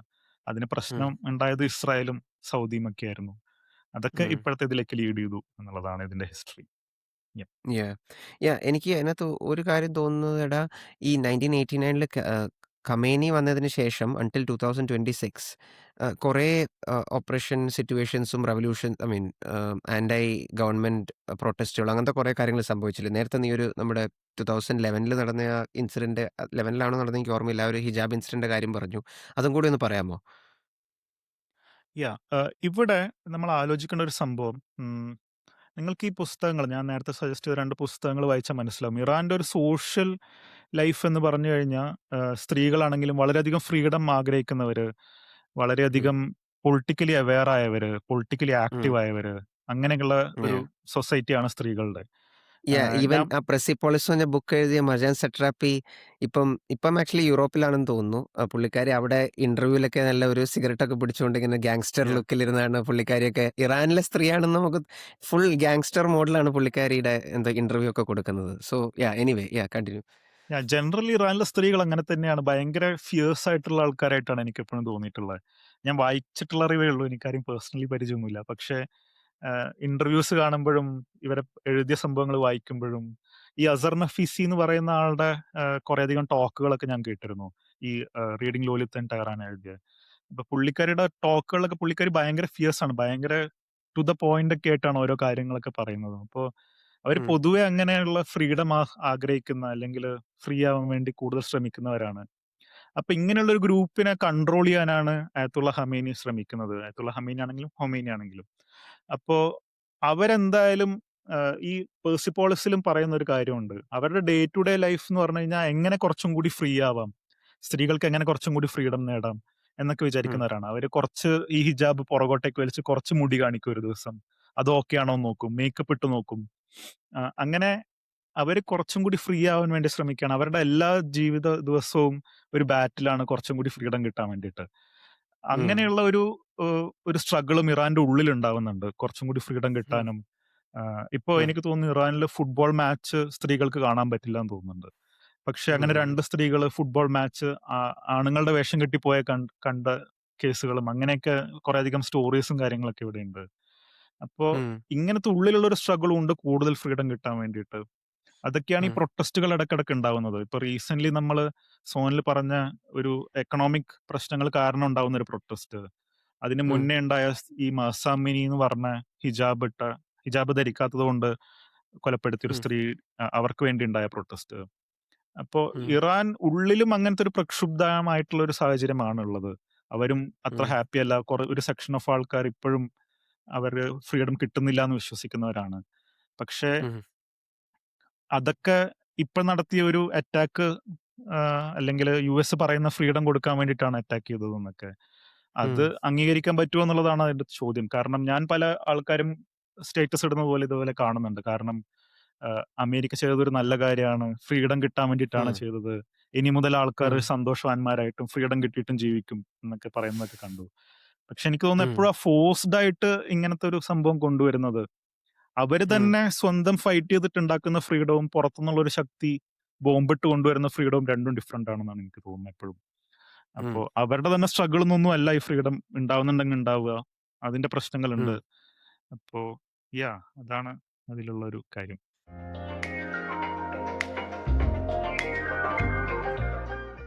അപ്പൊ എനിക്ക് ഫോഴ്സ്ഡ് റെജീം ചേഞ്ചിനെ പറ്റി കുറച്ചും കൂടി, അതായത് ഒരു ഫോഴ്സ്ഡ് മാറ്റമാണ് യുഎസ് ശ്രമിച്ചത്. അതിനെപ്പറ്റി സോനലിന് എന്താണ് കൂടുതൽ പറയാനുള്ളതെന്ന് കേൾക്കണം തോന്നി. നോ, നീ പറഞ്ഞ പോലെ തന്നെ I agree with you 100% right. So forced regime change അല്ലെങ്കിൽ ഫോഴ്സ്ഡ് ആയിട്ട് ഫ്രീഡം ഒരു സ്ഥലത്തോട്ട് നമ്മൾ ഡൗൺലോഡ് ചെയ്യുക, അല്ലെങ്കിൽ ഡെമോക്രസി ഒരു സ്ഥലത്ത് കൊണ്ട് ഇൻസ്റ്റാൾ ചെയ്യുക, ഇതൊക്കെ നമ്മൾ കഴിഞ്ഞൊരു കുറച്ച് വർഷങ്ങളായിട്ട് കേൾക്കുന്ന ടേംസ് ആണ് റൈറ്റ്. ഒരു എസ്പെഷ്യലി വെസ്റ്റേൺ കൺട്രീസ് ഭയങ്കരമായിട്ട് ശ്രമിക്കുന്ന ഒരു സാധനമാണ്. ആൻഡ് ഓൾമോസ്റ്റ് എവ്രിവെയർ അതൊരു ഫെയിലിയർ ആണ് റൈറ്റ്. സോ നമ്മൾ ജസ്റ്റ് കുറച്ച് എക്സാമ്പിൾസ് നമുക്ക് നോക്കാം. അപ്പം ഞാൻ ഈയിടെ ശേഖർ ഗുപ്ത, പ്രിന്റിലുള്ള ശേഖർ ഗുപ്തൻ്റെ കട്ട് ക്ലട്ടർ എന്ന് പറഞ്ഞൊരു പ്രോഗ്രാം ഉണ്ട്. അഗെയിൻ ആർക്കെങ്കിലും കറണ്ട് ഇവൻസിനെ പറ്റി കൂടുതൽ മനസ്സിലാക്കാനൊക്കെ ഉണ്ടെങ്കിൽ Shekhar Gupta, one of India's most experience journalist, പുള്ളി എല്ലാ വിഷയങ്ങളെയും ഇങ്ങനെ അൺപാക്ക് ചെയ്യുന്ന ഒരു പോഡ്കാസ്റ്റാണ് കട്ട് ദ ക്ലിറ്റർ. ബട്ട് അതിനകത്ത് പുള്ളി പറയുമായിരുന്നു, after world war two aerial ബോംബിങ്ങിലൂടെ റെജിം ചേഞ്ച് കൊണ്ടുവരാൻ ശ്രമിച്ച ഒരു കൺട്രിയിലും റെജിം ചേഞ്ച് നടന്നിട്ടില്ല റൈറ്റ്. അതായത് സോൾജേഴ്സ് ആക്ച്വലി ഗ്രൗണ്ടിൽ പോയിട്ടില്ല, ഏരിയൽ ബോംബിങ്ങിലൂടെയാണ് ശ്രമിക്കുന്നത്. ഇപ്പം ആക്ച്വലി ഇറാനിൽ സംഭവിക്കുന്ന സംഭവം, അവിടെ യു എസിൻ്റെയോ ഇസ്രായേലിൻ്റെയോ സോൾജേഴ്സ് ആക്ച്വലി ഇറാനിൽ പോയിട്ടില്ല, പക്ഷേ ഏരിയൽ ബോംബിങ്ങിലൂടെയാണ് അവർ കാര്യങ്ങൾ ചെയ്യുന്നത്. അങ്ങനത്തെ ഒരു റെജിം ചേഞ്ച് പോലും വേൾഡ് വാർ ടുവിന് ശേഷം സംഭവിച്ചിട്ടില്ല റൈറ്റ്. Number one. അപ്പോൾ റെജിം ചേഞ്ച് ആണ് യു എസിൻ്റെ ഉദ്ദേശമെങ്കിൽ it's clearly probably going to fail when we look at history right. രണ്ടാമത്, സോൾജേഴ്സ് ഓൺ ഗ്രൗണ്ട് പോകുന്ന എക്സാമ്പിൾസ് നോക്കുകയാണെങ്കിലും റെജിം ചേഞ്ച് ഉണ്ടാവുന്നത് ഈസ് ഓൾമോസ്റ്റ് ഇമ്പോസിബിൾ. നമുക്ക് രണ്ട് ഭയങ്കര സ്റ്റാർക്കായിട്ടുള്ള എക്സാമ്പിൾസ് അറിയാം. ഒന്ന് അഫ്ഗാനിസ്ഥാൻ. അഫ്ഗാനിസ്ഥാനിൽ യു എസ് 2001 9/11 അറ്റാക്കിന് ശേഷം ഓൾമോസ്റ്റ് എത്രയാ 2000, എൻ്റെ ഓർമ്മ ശരിയാണെങ്കിൽ 2021 വരെയോ 22 വരെയോ ബൈഡൻ്റെ തുടക്കം വരെയോ ഓൾമോസ്റ്റ് അവിടെ ഉണ്ടായിരുന്നു റൈറ്റ്. ഇസ്രായേലിൻ്റെ സോൾജേഴ്സ് ഓൺ ഗ്രൗണ്ട് അഫ്ഗാനിസ്ഥാനിലുണ്ടായിരുന്നു. അഫ്ഗാനിസ്ഥാനിൽ കാര്യമായ ചേഞ്ചസ് വരുത്തിയില്ല എന്ന് മാത്രമല്ല, അഫ്ഗാനിസ്ഥാനിൽ യു എസ് അവരുടെ എക്കണോമിയിൽ നിന്ന് ഒത്തിരി പൈസ അഫ്ഗാനിസ്ഥാനിൽ പൊട്ടിച്ചു. അഫ്ഗാനിസ്ഥാനിലെ ഒത്തിരി കാഷ്വാലിറ്റീസ് ഉണ്ടായി, അവരുടെ എക്കോണമി തകർന്നു. ഇതിനെക്കാട്ടും എല്ലാം ഉപരിയായി Taliban regime all the more powerful ആയിട്ട് അവിടെ തിരിച്ചു വന്നു. ഇപ്പം വളരെ ഒപ്രസീവ് ആയിട്ടൊരു താലിബാൻ റെജീം അഫ്ഗാനിസ്ഥാനിലുണ്ട് റൈറ്റ്. സോ ഒരുപക്ഷെ തുടങ്ങിയതിനെക്കാട്ടും മോശം സിറ്റുവേഷനിലാണ് അഫ്ഗാനിസ്ഥാനിൽ അവർ ലീവ് ചെയ്തത് right. And U S soldiers ഒത്തിരി പേര് മരിച്ചു, യു എസ് എക്കണോമിയിൽ ഒത്തിരി ലോസസ് ഉണ്ടായി, വേൾഡ് സപ്ലൈ ചെയിൻസിൽ ഒത്തിരി ലോസസ് ഉണ്ടായി, അഫ്ഗാനിസ്ഥാനിലെ ആൾക്കാരുടെ ജീവിതത്തിൽ ഒത്തിരി ലോസസ് ഉണ്ടായി റൈറ്റ്. ഇറാഖിൽ എക്സാമ്പിൾ നമ്മൾ എടുക്കുകയാണെങ്കിലും, ഇറാഖിൽ ഇതുപോലെ സദ്ദാം ഹുസൈൻ ഓവർത്രോ ചെയ്യാൻ വേണ്ടി U S soldiers on the ground ചെന്നു, പക്ഷേ കാര്യമായ ചേഞ്ചസ് ഉണ്ടായില്ല. സദ്ദാമിനെ ക്യാപ്ചർ ചെയ്തു, അവർ പിന്നെ സദ്ദാമിൻ്റെ ട്രയലൊക്കെ നടന്നു, മരിച്ചു. പക്ഷേ കാര്യമായി ഇറാഖിൽ എന്തെങ്കിലും ചേഞ്ച് ഉണ്ടായോ? ഉണ്ടായിട്ടില്ല റൈറ്റ്. അവിടെയും സംഭവിച്ചിട്ടില്ല. ഇറാഖിൽ ഡെമോക്രസി വന്നു എന്ന് പറയുന്നു, പക്ഷേ അവിടെ യു എസിന് വേണ്ട കാര്യങ്ങളല്ല സംഭവിക്കുന്നത്. അവിടെ സിവിൽ വാർസ് ഉണ്ടാവുന്നു, പല പ്രശ്നങ്ങളുണ്ടാവുന്നു. എക്സ്ട്രീംലി അൺസ്റ്റേബിൾ സിറ്റുവേഷനാണ് റൈറ്റ്. സോ അതും സക്സസ്ഫുൾ അല്ല. സോ ഏരിയൽ ബോംബിംഗ് സക്സസ്ഫുൾ അല്ല, സോൾജേഴ്സ് ഓൺ ഗ്രൗണ്ട് പോകുന്നത് സക്സസ്ഫുൾ അല്ല. പിന്നെ വേറൊരു എക്സാമ്പിൾ ഉള്ളത്, ഇപ്പം ആനന്ദ് പറഞ്ഞതിനകത്ത്, നേരത്തെ ആനന്ദ് പറഞ്ഞതെന്ന് പറഞ്ഞാൽ ഉള്ളിൽ നിന്നുണ്ടാവണം ചേഞ്ചസ്, ലൈക്ക് ആൾക്കാർ അതിന് ചേഞ്ചസിന് വേണ്ടി ചോദിക്കണം. ഇപ്പം ഇറാനിലെ വളരെ കറേജസ് ആയ സ്ത്രീകൾ ചെയ്യുന്ന പോലെ ഒരു ദിവസം കുറച്ച് ലിപ്സ്റ്റിക് ഇടുക, അല്ലെങ്കിൽ കുറച്ചും കൂടെ മുടി കാണിക്കുക, അങ്ങനത്തെയൊക്കെ രീതിയിലുള്ള ചേഞ്ചസ് ആണ് വരുന്നത്, അല്ലെങ്കിൽ ഒരു റെവല്യൂഷൻസ് ആണ് വരുന്നത്. ലൈക്ക് ഉള്ളിൽ നിന്നുണ്ടായ സ്പ്രിങ് ചെയ്യുന്ന റെവല്യൂഷൻസ് ആണെന്ന് വിചാരിക്കുക റൈറ്റ്. ഈവൻ അതും അത്ര സക്സസ്ഫുൾ അല്ല എന്നാണ് നമ്മൾ കാണുന്നത് റൈറ്റ്. ഒരു റെവല്യൂഷൻ ലെവലിലാണ് പോകുന്നതെങ്കിൽ, ഒരു റെജിം ഓവർത്രോ റൈറ്റ്, യുവാക്കളെല്ലാം കൂടെ സ്ട്രീറ്റിലോട്ട് ഇറങ്ങി റെജിമിന് ഓവർത്രോ ചെയ്യുന്ന, അല്ലെങ്കിൽ ആൾക്കാർ സ്ട്രീറ്റിലോട്ട് ഇറങ്ങിയ റെജിമിന് ഓവർത്രോ ചെയ്യുന്ന ഒരു എക്സാമ്പിളാണ് സംഭവിക്കുന്നതെങ്കിൽ അതും അത്ര സക്സസ്ഫുൾ അല്ല റൈറ്റ്. ഇപ്പോൾ കഴിഞ്ഞൊരു 10-20 കൊല്ലത്ത് നമ്മൾ എടുക്കുകയാണെങ്കിൽ മിഡിൽ ഈസ്റ്റ് കൺട്രീസിൽ നടന്നിട്ടുള്ള, അല്ലെങ്കിൽ ആ ഒരു റീജിയനിലുള്ള കൺട്രീസിൽ നടന്നിട്ടുള്ള ഏറ്റവും സ്ട്രോങ് റെവല്യൂഷൻ അറബ് സ്പ്രിംഗ് ആയിരുന്നു റൈറ്റ്. സോ അറബ് സ്പ്രിംഗ് നടന്നിട്ടുള്ള കൺട്രികൾ നമ്മൾ എടുക്കുകയാണെങ്കിൽ, ഒത്തിരി കൺട്രികളിലും അതിൻ്റെ ചില എഫക്ട്സ് ഉണ്ടായിരുന്നു, പക്ഷേ മേജർ കൺട്രീസ് നമ്മൾ എടുക്കുകയാണെങ്കിൽ ടുണീഷ്യ എന്നൊരു കൺട്രിയിലാണ് കാര്യമായ എന്തെങ്കിലും വ്യത്യാസം ഉണ്ടായെന്ന് പറയാൻ പറ്റുള്ളൂ. ഇപ്പോൾ അവിടെ ഇലക്ഷൻസ് വന്നു, ഡെമോക്രസി വന്നു എന്നൊക്കെ പറയുന്നുണ്ട്, പക്ഷേ എഗെയിൻ കാര്യമായ ചേഞ്ചസ് ഉണ്ടായെന്ന് പറയാനൊന്നുമില്ല റൈറ്റ്.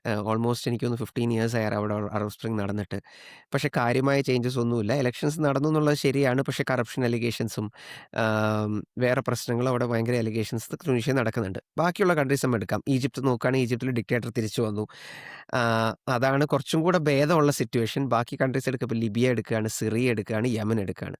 ഈ 3 കൺട്രീസും അറബ് സ്പ്രിംഗ് നടന്ന കൺട്രീസാണ്. ഈ 3 കൺട്രീസും ആബ്സല്യൂട്ട് കെയോസ് ആണ്, സിവിൽ വാർ നടന്നുകൊണ്ടിരിക്കുകയാണ്, ഒത്തിരി ലൈഫ്സ് ലോസ്റ്റ് ആണ്, അനാർക്കിയാണ് അവിടെ സംഭവിച്ചുകൊണ്ടിരിക്കുന്നത്. സോ അവിടെ എല്ലാം അറബ് സ്പ്രിംഗ് ഒരു ഫെയിലിയറിലേക്കാണ് പോയത്. റൈറ്റ്. അപ്പം റീസെൻ്റായി നമുക്ക് ഇതുപോലത്തെ റെവല്യൂഷൻസ് പല കൺട്രീസിലും നടന്നു. നമ്മുടെ ചുറ്റും ബംഗ്ലാദേശിൽ നടന്നു, നേപ്പാളിൽ നടന്നു, ശ്രീലങ്കയിൽ നടന്നു. ഈ കൺട്രീസിൽ ഇതുപോലത്തെ റെവല്യൂഷൻസ് നടന്നു.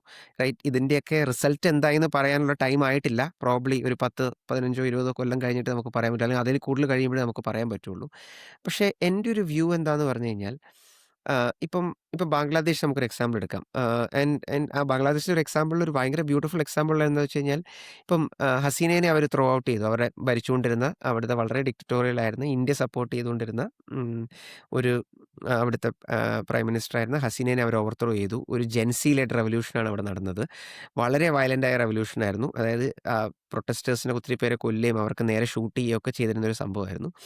അതിനുശേഷം ഒരു കെയർ ടേക്കിംഗ് ഗവൺമെൻറ് വന്നു. നോബൽ പ്രൈസ് വിന്നറായ പേര് ഞാൻ മറന്നുപോയി. നോബൽ പ്രൈസ് വിന്നറായ എന്തായിരുന്നു അദ്ദേഹത്തിൻ്റെ പേര്? മുഹമ്മദ് യൂനുസ്. മുഹമ്മദ് യൂനസ്. യൂനസ് ഖാൻ എന്നൊക്കെയാണ് എൻ്റെ തലയിലോട്ട് വരുന്നത്. Muhammad Yunus caretaker government ആയിരുന്നു. അദ്ദേഹം വളരെ ഡിസിപ്ലിൻഡ് ആയിട്ട് ആളുടെ സമയം കഴിഞ്ഞപ്പോൾ പുള്ളി റിസൈൻ ചെയ്തു. അടുത്ത ഇലക്ഷൻസ് നടത്തി. റൈറ്റ്. നൗ ഈ ഇലക്ഷൻസ് നടത്തിയപ്പം വേറൊരു മുമ്പ് ഭരിച്ചിരുന്ന ഹസീനയ്ക്ക് മുമ്പുണ്ടായിരുന്ന പാർട്ടി അവരുടെ ലീഡർ വന്നു. പക്ഷേ അഗെയിൻ ആ ലീഡറും ഇനി അഗെയിൻ ഹസീനേനെ പോലെ ഡിക്റ്ററ്റോറിയൽ ആവില്ല എന്ന് നമുക്ക് എങ്ങനെ ഉറപ്പ് പറയാൻ പറ്റും? റൈറ്റ്. സോ ലീഡേഴ്സിനെ ചേഞ്ച് ചെയ്യുന്നത് കൊണ്ടല്ല ഒരു കൺട്രിയിൽ ചേഞ്ച് വരുന്നത്. അവിടുത്തെ ഇൻസ്റ്റിറ്റ്യൂഷൻസ് ഫണ്ടമെൻ്റലി മാറുന്നത് കൊണ്ടാണ്. റൈറ്റ്. നമ്മൾ ഡാരൻ ആസ്മഗ്ലോ ഒക്കെ എഴുതിയിരുന്ന ഒരു ഫേമസ് ഒരു നോബൽ പ്രൈസ് വിന്നറായ ഡാരൻ ആസ്മഗ്ലോ ഒക്കെ എഴുതിയിട്ടുള്ള ഫേമസ് ബുക്കുണ്ട്, വൈ നേഷൻസ് ഫെയിൽ എന്നുള്ളൊരു ബുക്ക്. എന്നിട്ട് അവർ പറയുന്നത് ഡെവലപ്മെൻറ്റിനുള്ളൊരു ബിഗ്ഗസ്റ്റ് പ്രഡിക്റ്റർ ഒരു കൺട്രിയുടെ ഇൻസ്റ്റിറ്റ്യൂഷൻസിൻ്റെ സ്ട്രെങ്ത് ആണ്. റൈറ്റ്. ഇൻസ്റ്റിറ്റ്യൂഷൻസ് പറയുമ്പോൾ court, police, law and order mechanism, അവരുടെ ലെജിസ്ലേറ്റീവ് മെക്കാനിസം, ബ്യൂറോക്രസി, ഇതൊക്കെയാണ് ഇൻസ്റ്റിറ്റ്യൂഷൻസ്. റൈറ്റ്. Election commissions. ആ ഇൻസ്റ്റിറ്റ്യൂഷൻസ് കോംപ്രമൈസ് ആവാതിരിക്കുക, ആ ഇൻസ്റ്റിറ്റ്യൂഷൻസ് വളരെയധികം ഇൻഡിപെൻഡൻ്റ് ആയിട്ട് വർക്ക് ചെയ്യുക, അക്കൗണ്ടബിൾ ആയിട്ട് വർക്ക് ചെയ്യുക എന്നുള്ളതാണ് ഒരു കൺട്രിയിലുള്ള ലാസ്റ്റിംഗ് ചേഞ്ചും സ്റ്റെബിലിറ്റിയും പീസ് ഡെവലപ്മെൻറ്റും ഒക്കെ ബെസ്റ്റ് പ്രഡിക്റ്റർ എന്നാണ് എൻ്റെ ഒപ്പീനിയൻ. റൈറ്റ്. നൗ അങ്ങനത്തെ institutional change happens over a long time. Right. വളരെയധികം സമയമെടുത്താണ് അങ്ങനത്തെ ഇൻസ്റ്റിറ്റ്യൂഷണൽ ചേഞ്ചസ് ഉണ്ടാകുന്നത്. ശ്രീലങ്കയിലോ ബംഗ്ലാദേശിലോ നേപ്പാളിലോ അങ്ങനെ ഇൻസ്റ്റിറ്റ്യൂഷണൽ ചേഞ്ചിനുള്ള സമയം ഉണ്ടായിരുന്നോ? എൻ്റെ അഭിപ്രായത്തിലില്ല. റൈറ്റ്. പുതിയ റൂളർ വരും. ഒരുപക്ഷെ അദ്ദേഹം പഴയതിൻ്റെ അത്ര മോശമായിരിക്കില്ല, സ്റ്റിൽ മോശം തന്നെയായിരിക്കും. റൈറ്റ്. സോ റെവല്യൂഷൻസിലൂടെ പലപ്പോഴും നമുക്ക് ഓവർത്രോ ചെയ്യാം. ആൻഡ് പലപ്പോഴും അത് ദാറ്റ് ജസ്റ്റിഫയബിളും ആണ്. പല പല ലീഡേഴ്സും വളരെയധികം ക്രൂവലാണ്. അവർ ഓവർത്രോ ചെയ്യുക എന്നുള്ളത് ആൾക്കാരുടെ ഓണസ്റ്റ് ആയിട്ടുള്ള സെൻറ്റിമെൻറ്റ്സിനും അവരുടെ ദേഷ്യത്തിനും വേറെ വഴിയില്ലാണ്ടും വരുന്നതാണ്. അതിനെ ഞാൻ കുറ്റപ്പെടുത്തുകയല്ല. പക്ഷേ അതിന് ശേഷം ചേഞ്ച് സംഭവിക്കുക എന്നുള്ളത് പലപ്പോഴും നോൺ എക്സിസ്റ്റ് ആണ്. നമ്മളിനി പുറകോട്ട് നമ്മൾ പോവാണ്. സാറസ് റെജീം ഉണ്ടായിരുന്നു റഷ്യയിൽ ഏർലി 1900s. അതിന് ഓവർത്രോ ചെയ്തിരുന്നു ബോൾഷെവിക് റെവല്യൂഷനിലൂടെ. ലെനിനും സ്റ്റാലിനും വന്നു. ലെനിൻ്റെയും സ്റ്റാലിൻ്റെയും അതിനുശേഷം സോവിയറ്റ് യൂണിയൻ വന്നു. കമ്മ്യൂണിസ്റ്റ് റെജീം വളരെ സക്സസ്ഫുൾ ആണെന്നാണ് എല്ലാവരോടും പറഞ്ഞത്. പക്ഷേ കമ്മ്യൂണിസ്റ്റ് റെജീം അവിടെ ഉണ്ടായിരുന്ന ഓൾമോസ്റ്റ് റഷ്യയുടെ 20%, 30% പോപ്പുലേഷനെ അവർ കോൺസെൻട്രേഷൻ ക്യാമ്പിലിടുകയും എത്രയോ മില്യൺസ് ഓഫ് ആൾക്കാരെ അവരുടെ റെജീം തന്നെ കൊല്ലുകയും ചെയ്തു. ഫാമൈൻസ് ആൻഡ് പോവേർട്ടി ആൻഡ് ഒരു രീതിയിലുള്ള ഡെവലപ്മെൻറ്റ് സംഭവിച്ചില്ല എന്നുള്ള ഹിസ്റ്ററിയാണ് അവിടെ നടന്നത്. റൈറ്റ്. സോ റെവല്യൂഷൻസ് പലപ്പോഴും പോസിറ്റീവ് റിസൾട്ട്സിലോട്ടാണ് വരുന്നത് എന്നുള്ളത് ഹിസ്റ്ററിയിൽ കൂടുതലും വരുന്നില്ല എന്നുള്ള എക്സാമ്പിൾസ് ആണ് താൻ വരുന്നു എന്നുള്ള എക്സാമ്പിൾ. റൈറ്റ്. നൗ ഈ കോണ്ടെക്സ്റ്റിൽ നമ്മൾ ഇന്ത്യയുടെ കേസ് നമ്മൾ ചിന്തിക്കുകയാണെങ്കിൽ, റൈറ്റ്, ഇന്ത്യയുടെ കേസ് ചിന്തിക്കുകയാണെങ്കിൽ ഇന്ത്യയും നമ്മുടെ ഒരു ഇൻഡിപെൻഡൻസ് മൂവ്മെൻറ്റും ഒരു ഒരു ഇൻ സം വേസ് ഒരു റെവല്യൂഷനിലൂടെയൊക്കെയാണ് നമ്മളും ബ്രിട്ടീഷിനെ ഓവർത്രോ ചെയ്ത് നമ്മുടെ കൺട്രി വന്നത്. പക്ഷേ അവിടുത്തെ ഒരു ഡിഫറൻസ് എന്ന് പറഞ്ഞു കഴിഞ്ഞാൽ നമ്മുടെ ഇൻഡിപെൻഡൻസ് മൂവ്മെൻറ്റ് ഓൾമോസ്റ്റ് ഒരു 100 ഇയർ ഹിസ്റ്ററി ഉള്ള ഇൻഡിപെൻഡൻറ്റ് മൂവ്മെൻറ്റ്സ് ആയിരുന്നു. റൈറ്റ്. 1857 സ്റ്റാർട്ട് ചെയ്ത് 1947 വരെ, അല്ലെങ്കിൽ ഈവൻ അതിൻ്റെ മുമ്പും. റൈറ്റ്. ഹിസ്റ്ററിയുള്ള അത്രയും വലിയ ഹിസ്റ്ററി ഉള്ള ഒരു ഇൻഡിപെൻഡൻസ് മൂവ്മെൻ്റ് ആയിരുന്നു. റൈറ്റ്. പിന്നെ നമ്മുടെ പുതിയ ഗവൺമെൻറ് സ്റ്റാർട്ട് ചെയ്തപ്പോൾ, റൈറ്റ്, നമ്മളൊരു റിപ്പബ്ലിക് ആയപ്പോൾ, അല്ലെങ്കിൽ നമ്മളൊരു ഇൻഡിപെൻഡൻറ്റ് കൺട്രി ആയ സമയത്ത് നമ്മുടെ കോൺസ്റ്റിറ്റ്യൂഷൻ വാസ് ബിൽഡിംഗ് ഓൺ 1935 ബ്രിട്ടീഷിൻ്റെ ആക്ടിൻ്റെ മുകളിൽ നമ്മൾ ബിൽഡ് ചെയ്തത്. പെട്ടെന്ന് എല്ലാം കൂടെ എടുത്ത് മറിച്ച് ഇതാക്കുന്ന ഒരു സംഭവമായിരുന്നില്ല. റൈറ്റ്. ബ്രിട്ടീഷ് എസ്റ്റാബ്ലിഷ് ചെയ്യുന്ന ബ്യൂറോക്രാറ്റിക് സിസ്റ്റം ആയിരുന്നു നമ്മൾ കണ്ടിന്യൂ ചെയ്തത്. ഒറ്റ പ്രശ്നം, ആ സിസ്റ്റമാണ് നമ്മൾ ഇപ്പോഴും കണ്ടിന്യൂ ചെയ്യുന്നുള്ളതാണ്. പക്ഷേ കുറച്ചെങ്കിലും അത് റിഫോം ആവണമായിരുന്നു. അതായില്ല. പക്ഷേ ആ ഇൻസ്റ്റിറ്റ്യൂഷനാണ് നമ്മൾ കണ്ടിന്യൂ ചെയ്തത്. അതുകൊണ്ട് ഒരു കണ്ടിന്യൂറ്റി ഉണ്ടായിരുന്നു. നമ്മളെല്ലാം ഓവർത്രോ ചെയ്ത് പെട്ടെന്നൊരു പുതിയ സാധനം, ഒരു ഐഡിയൽ ഹെവൻ ലൈക്ക് വേൾഡ് കൊണ്ടുവരാൻ നമ്മൾ ശ്രമിച്ചിരുന്നെങ്കിൽ ഒരുപക്ഷെ നമ്മളെല്ലാവരും അടിച്ചു പിരിഞ്ഞ് ഇപ്പോൾ ഇന്ത്യൻ്റെ ഉള്ളൊരു 10-30 കൺട്രീസ് ഉണ്ടായേനെ. റൈറ്റ്. പക്ഷേ ആ ചേഞ്ച് വാസ് ഗ്രാജുവൽ. റൈറ്റ്. ഒരു റെവല്യൂഷണറി പെട്ടെന്ന് ഓവർത്രോ ചെയ്യുക, മാറുക, അങ്ങനെ ഒരു ചേഞ്ച് ഒന്നും ആയിരുന്നില്ല. ഈവൻ ബ്രിട്ടീഷ് കുറച്ചു കാലം നമ്മളെ ഓവർസീ ചെയ്യുന്നുണ്ടായിരുന്നു. അങ്ങനത്തെ കാര്യങ്ങളെല്ലാം സംഭവിക്കുന്നുണ്ടായിരുന്നു, റൈറ്റ്? സോ അതെല്ലാം ഒരു നല്ല gradual changes are good changes, right? So ഇങ്ങനത്തെ റെവല്യൂഷൻസ് ഇത്രയും വലിയൊരു പോപ്പുലേഷനെ അല്ലെങ്കിൽ ഇത്രയും വലിയ പോപ്പുലേഷൻസിനെ കൺട്രോൾ ചെയ്യുന്നൊരു ഒരു സിസ്റ്റം നമ്മൾ ബിൽഡ് ചെയ്യുമ്പോൾ ആ സിസ്റ്റം ഇങ്ങനെ ഗ്രാജുവൽ ചേഞ്ചസിലൂടെ വരുന്നതാണ് നല്ലത്. അതായത് പെട്ടെന്ന് പെട്ടെന്ന് ഇങ്ങനെ ചാടി ഉള്ള ചേഞ്ചസിലൂടെ വരികയാണെങ്കിൽ അതിനെതിരെ വലിയ ബാക്ക്ലാഷുകൾ ഉണ്ടാവാൻ സാധ്യതയുണ്ട്. ആ കോണ്ടെക്സ്റ്റിൽ തന്നെ ഇറാനിൽ ഇപ്പം പെട്ടെന്ന് ഒരു റെജീം ചേഞ്ച് ഈവൻ ഇഫ് യുഎസോ ഇസ്രായേലോ കൊണ്ടുവരാൻ അവർ സക്സസ്ഫുൾ ആണെങ്കിൽ തന്നെ അത് in some ways or the other മുന്നോട്ട് പോകുമ്പോൾ അത് ഫെയിലിയർ ആയി തീരാനേ സാധ്യതയുള്ളൂ. അതാണ് ഹിസ്റ്ററി നമ്മളെ പഠിപ്പിക്കുന്ന ഒരു ലെസൺ. സോനിൽ പറഞ്ഞതിൽ എനിക്കൊരു ഡൗട്ടുള്ളത്, ഇന്ത്യയുടെ കേസ് പറഞ്ഞല്ലോ. അപ്പോൾ ലീഡേഴ്സും കുറേയധികം മാറ്റർ ചെയ്യുന്നില്ലേ? കാരണം ആ സമയത്തുള്ള ലീഡേഴ്സ് പെട്ടെന്നൊരു ഓവർത്രോവിന് വേണ്ടി ശ്രമിക്കുക, അല്ലെങ്കിൽ ഇപ്പം നെഹ്റുവും സർദാർ വല്ലഭായ് പട്ടേലും വിചാരിക്കുകയാണ് ബ്രിട്ടീഷ് സിസ്റ്റം വേണ്ട, നമ്മൾക്ക് നമ്മുടെ സ്വന്തമായിട്ടുള്ള ഒരു സിസ്റ്റം കൊണ്ടുവരാം, കംപ്ലീറ്റ് പോളിസീസും ഇൻസ്റ്റിറ്റ്യൂഷൻസും ഒക്കെ മാറ്റിയിട്ട് നമുക്ക് പുതിയ കുറേ ഇൻസ്റ്റിറ്റ്യൂഷൻസ് തുടങ്ങാം. അങ്ങനെയൊക്കെ വിചാരിക്കുകയാണെങ്കിൽ ചിലപ്പോൾ നമ്മളും ഈ ഒരു പാതയിലൂടെ ചിലപ്പോൾ പോകാൻ സാധ്യത ഉണ്ടായിരുന്നില്ലേ? നമ്മളുടെ Yeah. ലീഡേഴ്സ് അല്ലേ അങ്ങനത്തെ ഒരു സ്റ്റെബിലിറ്റി വേണമെന്ന് വിചാരിച്ചത്? No, yeah, I agree. ഞാൻ ജനറലായിട്ട് പറയുമായിരുന്നു. ഇന്ത്യ ഈസ് വെരി ലക്കി എൻ്റെ ഒപ്പീനിയനിൽ. കാരണം നമ്മുടെ ഇനിഷ്യൽ ഇയേഴ്സിലുണ്ടായിരുന്ന നമ്മുടെ ലീഡേഴ്സ്, ഇപ്പം പട്ടേൽ, നെഹ്റു, അംബേദ്കർ, ഈ ലീഡേഴ്സ് എക്സ്ട്രോഡിനറി പീപ്പിൾ ആയിരുന്നു, റൈറ്റ്? നെഹ്റു ഒക്കെ ആ സമയത്ത് ജയിലിലിരുന്ന് ഡിസ്കവറി ഓഫ് ഇന്ത്യ ഒക്കെ എഴുതിയെടുത്ത സാധനം ഞാൻ ചിന്തിക്കുമ്പോൾ സ്റ്റിൽ സർപ്രൈസ്ഡ്, റൈറ്റ്? അല്ലെങ്കിൽ ഗ്ലിംസസ് ഓഫ് വേൾഡ് ഹിസ്റ്ററി എന്ന് പറഞ്ഞ നെഹ്റു എഴുതിയ ബുക്കൊക്കെ ഉണ്ട്. എന്താണ് സംഭവം, റൈറ്റ്? ആ മനുഷ്യൻ ചിന്തിക്കുന്ന ലെവലാണ് ആ ബുക്കൊക്കെ കാണിക്കുന്നത്. അതേപോലെ അംബേദ്കർ, പട്ടേൽ, അങ്ങനെ പല ലീഡേഴ്സ്, നമ്മുടെ leaders are extremely brilliant and committed to the public leaders ആയിരുന്നു, റൈറ്റ്? അത് നമ്മുടെ ലക്കാണ്. എപ്പോഴും അത് സംഭവിക്കണമെന്നില്ല, right? I think leaders are important. പക്ഷെ നമ്മൾ ജനറലി പറയുമ്പോൾ ലീഡേഴ്സിനെക്കാട്ടും ഇമ്പോർട്ടൻറ്റ് ഇൻസ്റ്റിറ്റ്യൂഷൻസ് ആണ്. ഇന്ന് ഇന്ത്യയിൽ പലപ്പോഴും നമ്മൾ ലീഡേഴ്സിന് വേണ്ടി ശ്രമിക്കുന്നുണ്ട്, റൈറ്റ്? ഒരു കേജ്രിവാൾ വന്നു കഴിഞ്ഞാൽ ഇന്ന് ഇന്ത്യ മാറും. അല്ലെങ്കിൽ നമ്മുടെ ഗാന്ധി നമ്മുടെ പ്രൈം മിനിസ്റ്റർ ആയിരുന്നെങ്കിൽ ഇന്ത്യയിൽ ഇത് സംഭവിക്കുമോ? അണ്ണാ ഹസാരേനെ നമ്മൾ പലരും ലീഡറാക്കാൻ ശ്രമിക്കുന്നു, ഇലക്ഷന് മത്സരിപ്പിക്കാൻ ശ്രമിക്കുന്നു. ഇൻസ്റ്റിറ്റ്യൂഷൻസ് വീക്ക് ആണെങ്കിൽ എത്ര വെൽ മീനിങ് ലീഡേഴ്സ് വന്നാലും ചേഞ്ചസ് വരാൻ സാധ്യതയില്ല എന്നുള്ളതാണ് എൻ്റെ ഒപ്പീനിയൻ, റൈറ്റ്? സോ ഒരു കൺട്രി അതൊരു സിംബയോട്ടിക് റിലേഷൻഷിപ്പാണ്. ലീഡേഴ്സാണ് ഇൻസ്റ്റിറ്റ്യൂഷൻസ് കൊണ്ടുവരുന്നത്, ഇൻസ്റ്റിറ്റ്യൂഷൻസാണ് ലീഡേഴ്സിനെ കൊണ്ടുവരുന്നത്.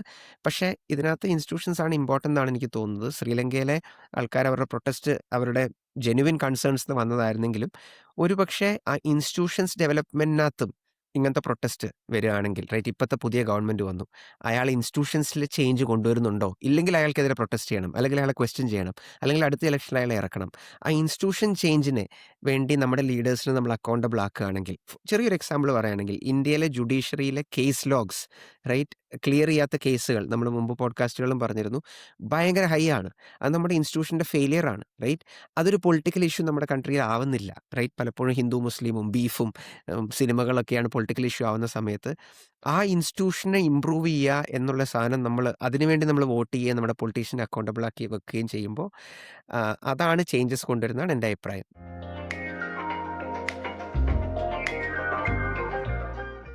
ഇറാന്റെ കേസിൽ നമ്മൾ വേറൊരു സംഭവം കൂടി കണ്ടു. അതായത് ഇപ്പോൾ ഇറാന്റെ ഷാ ആണെങ്കിൽ വൈറ്റ് റെവല്യൂഷൻ എന്ന് പറഞ്ഞിട്ട് സൊസൈറ്റിനെ മാറ്റാൻ ശ്രമിക്കുക.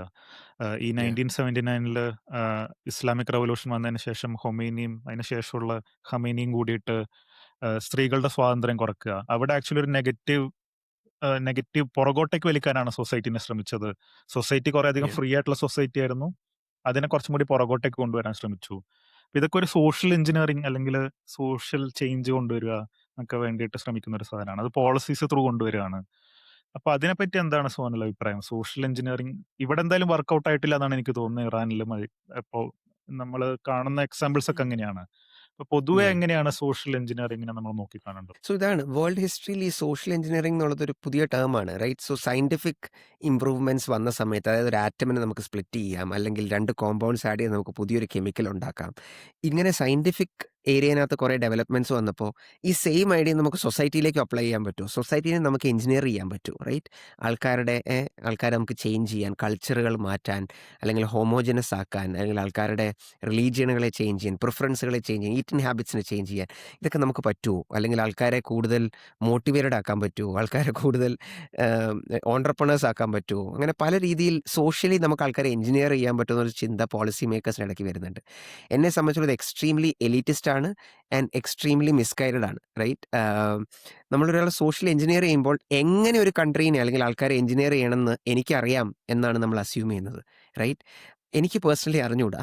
റൈറ്റ്? അങ്ങനെ അറിയാമെന്ന് പറയുന്ന ആളുടെ കോൺഫിഡൻസ് ആം, ഭയങ്കര എന്താ പറയുക, ഓട്ടോക്രാറ്റിക് ആണ്, ഡിക്റ്ററ്റോറിയൽ ആണെന്നാണ് എൻ്റെ അഭിപ്രായം. റൈറ്റ്? ആം, ഓരോ വ്യക്തിക്കും അവരുടെ ജീവിതം എങ്ങോട്ട് പോകണോ, ഓണ്ടർപ്രണർ ആവണോ, അല്ലെങ്കിൽ എൻ്റെ കൾച്ചർ മാറ്റണോ, എന്ത് കഴിക്കണോ, അത് അവരുടെ ചോയ്സാണ്. അതിന് നമുക്ക് എഞ്ചിനീയർ ചെയ്യുന്നതിൽ അർത്ഥമില്ല. ബട്ട് ഇത് പലപ്പോഴും പോസിറ്റീവായിട്ട് ചെയ്യാറുണ്ട്. ആൾക്കാരെ കൂടുതൽ ഓൺട്രപ്രണേഴ്സ് ആക്കാൻ ശ്രമിക്കുക, കൂടുതൽ സെക്യുലർ ആക്കാൻ ശ്രമിക്കുക, കൂടുതൽ ഹെൽത്തി ആക്കാൻ ശ്രമിക്കുക. റൈറ്റ്? ഇതിനൊക്കെ വേണ്ടി ഗവൺമെൻറ് എഞ്ചിനീയർ ചെയ്യാറുണ്ട്. പക്ഷേ ആനന്ദ് പറഞ്ഞാൽ നെഗറ്റീവായിട്ടും എഞ്ചിനീയർ ചെയ്യാറുണ്ട്. റൈറ്റ്? ആൾക്കാരെ കൂടുതൽ റിഗ്രസീവ് ആക്കുക, അവരെ കൊണ്ട് ഹിജാബ് ധരിപ്പിക്കാൻ ശ്രമിക്കുക, അല്ലെങ്കിൽ അവരെ കൊണ്ട് അവർ വെജിറ്റേറിയൻ ആക്കാൻ ശ്രമിക്കുക, ഹിന്ദി സംസാരിപ്പിക്കാൻ ശ്രമിക്കുക, അങ്ങനെ എഞ്ചിനീയർ ചെയ്യാറുണ്ട്. റൈറ്റ്? എല്ലാം നമ്മൾ ചുറ്റും കാണുന്നുണ്ട് നമ്മൾ. അല്ലെങ്കിൽ നമ്മൾ മുമ്പൊരു എപ്പിസോഡിൽ പറഞ്ഞ പോലെ കുറച്ച് പിള്ളേരെ ഉണ്ടാക്കാൻ വേണ്ടി ശ്രമിക്കുക. ഈ എഞ്ചിനീയറിങ്ങുകളെല്ലാം പൊതുവെ ഫെയിലിയറിലേക്കാണ് ലീഡ് ചെയ്യാറുള്ളത്. കുറച്ച് കാലം അത് വർക്ക് ചെയ്യുമെങ്കിലും പലപ്പോഴും അത് in the long run work ചെയ്യത്തില്ല. അതിനെതിരെ വലിയ ബാക്ക്ലാഷുകൾ വരും. 1. 2, ഈവൻ നമ്മൾ ആൾക്കാരെ എഞ്ചിനീയർ ചെയ്താലും അവർ ഒളിച്ചും പാത്തും, ഇപ്പം പ്രസി പോളിസിൽ പറയുന്ന പോലെ പല സ്ത്രീകളും ഇറാനിൽ ഒളിച്ചും പാത്തും സിഗരറ്റ് വലിക്കുന്നുണ്ട് ബേസ്മെന്റുകളിൽ. റൈറ്റ്? അപ്പോൾ ഒളിച്ചും പാത്തും ആൾക്കാർ പല കാര്യങ്ങളും ചെയ്യുന്നു. സോ ഗവൺമെന്റിനെ പേടിച്ചിട്ടാണ്, അല്ലാതെ വേണ്ടിയിട്ടല്ല പലപ്പോഴും ആൾക്കാർ ചെയ്യുന്നത്. സോ സോഷ്യൽ എഞ്ചിനീയറിംഗ് പലപ്പോഴും വർക്ക് ചെയ്യുന്നില്ല. നമ്മുടെ ഇന്ത്യയിലെ ഒരു ചെറിയ എക്സാമ്പിൾ, കേരളത്തിലൊരു എക്സാമ്പിൾ എടുക്കുകയാണെങ്കിൽ, കേരളത്തിലെ പലരെയും ഓണ്ടർപ്രണേഴ്സ് ആക്കാൻ വേണ്ടി ഗവൺമെന്റിന് പോളിസീസ് ഉണ്ട്.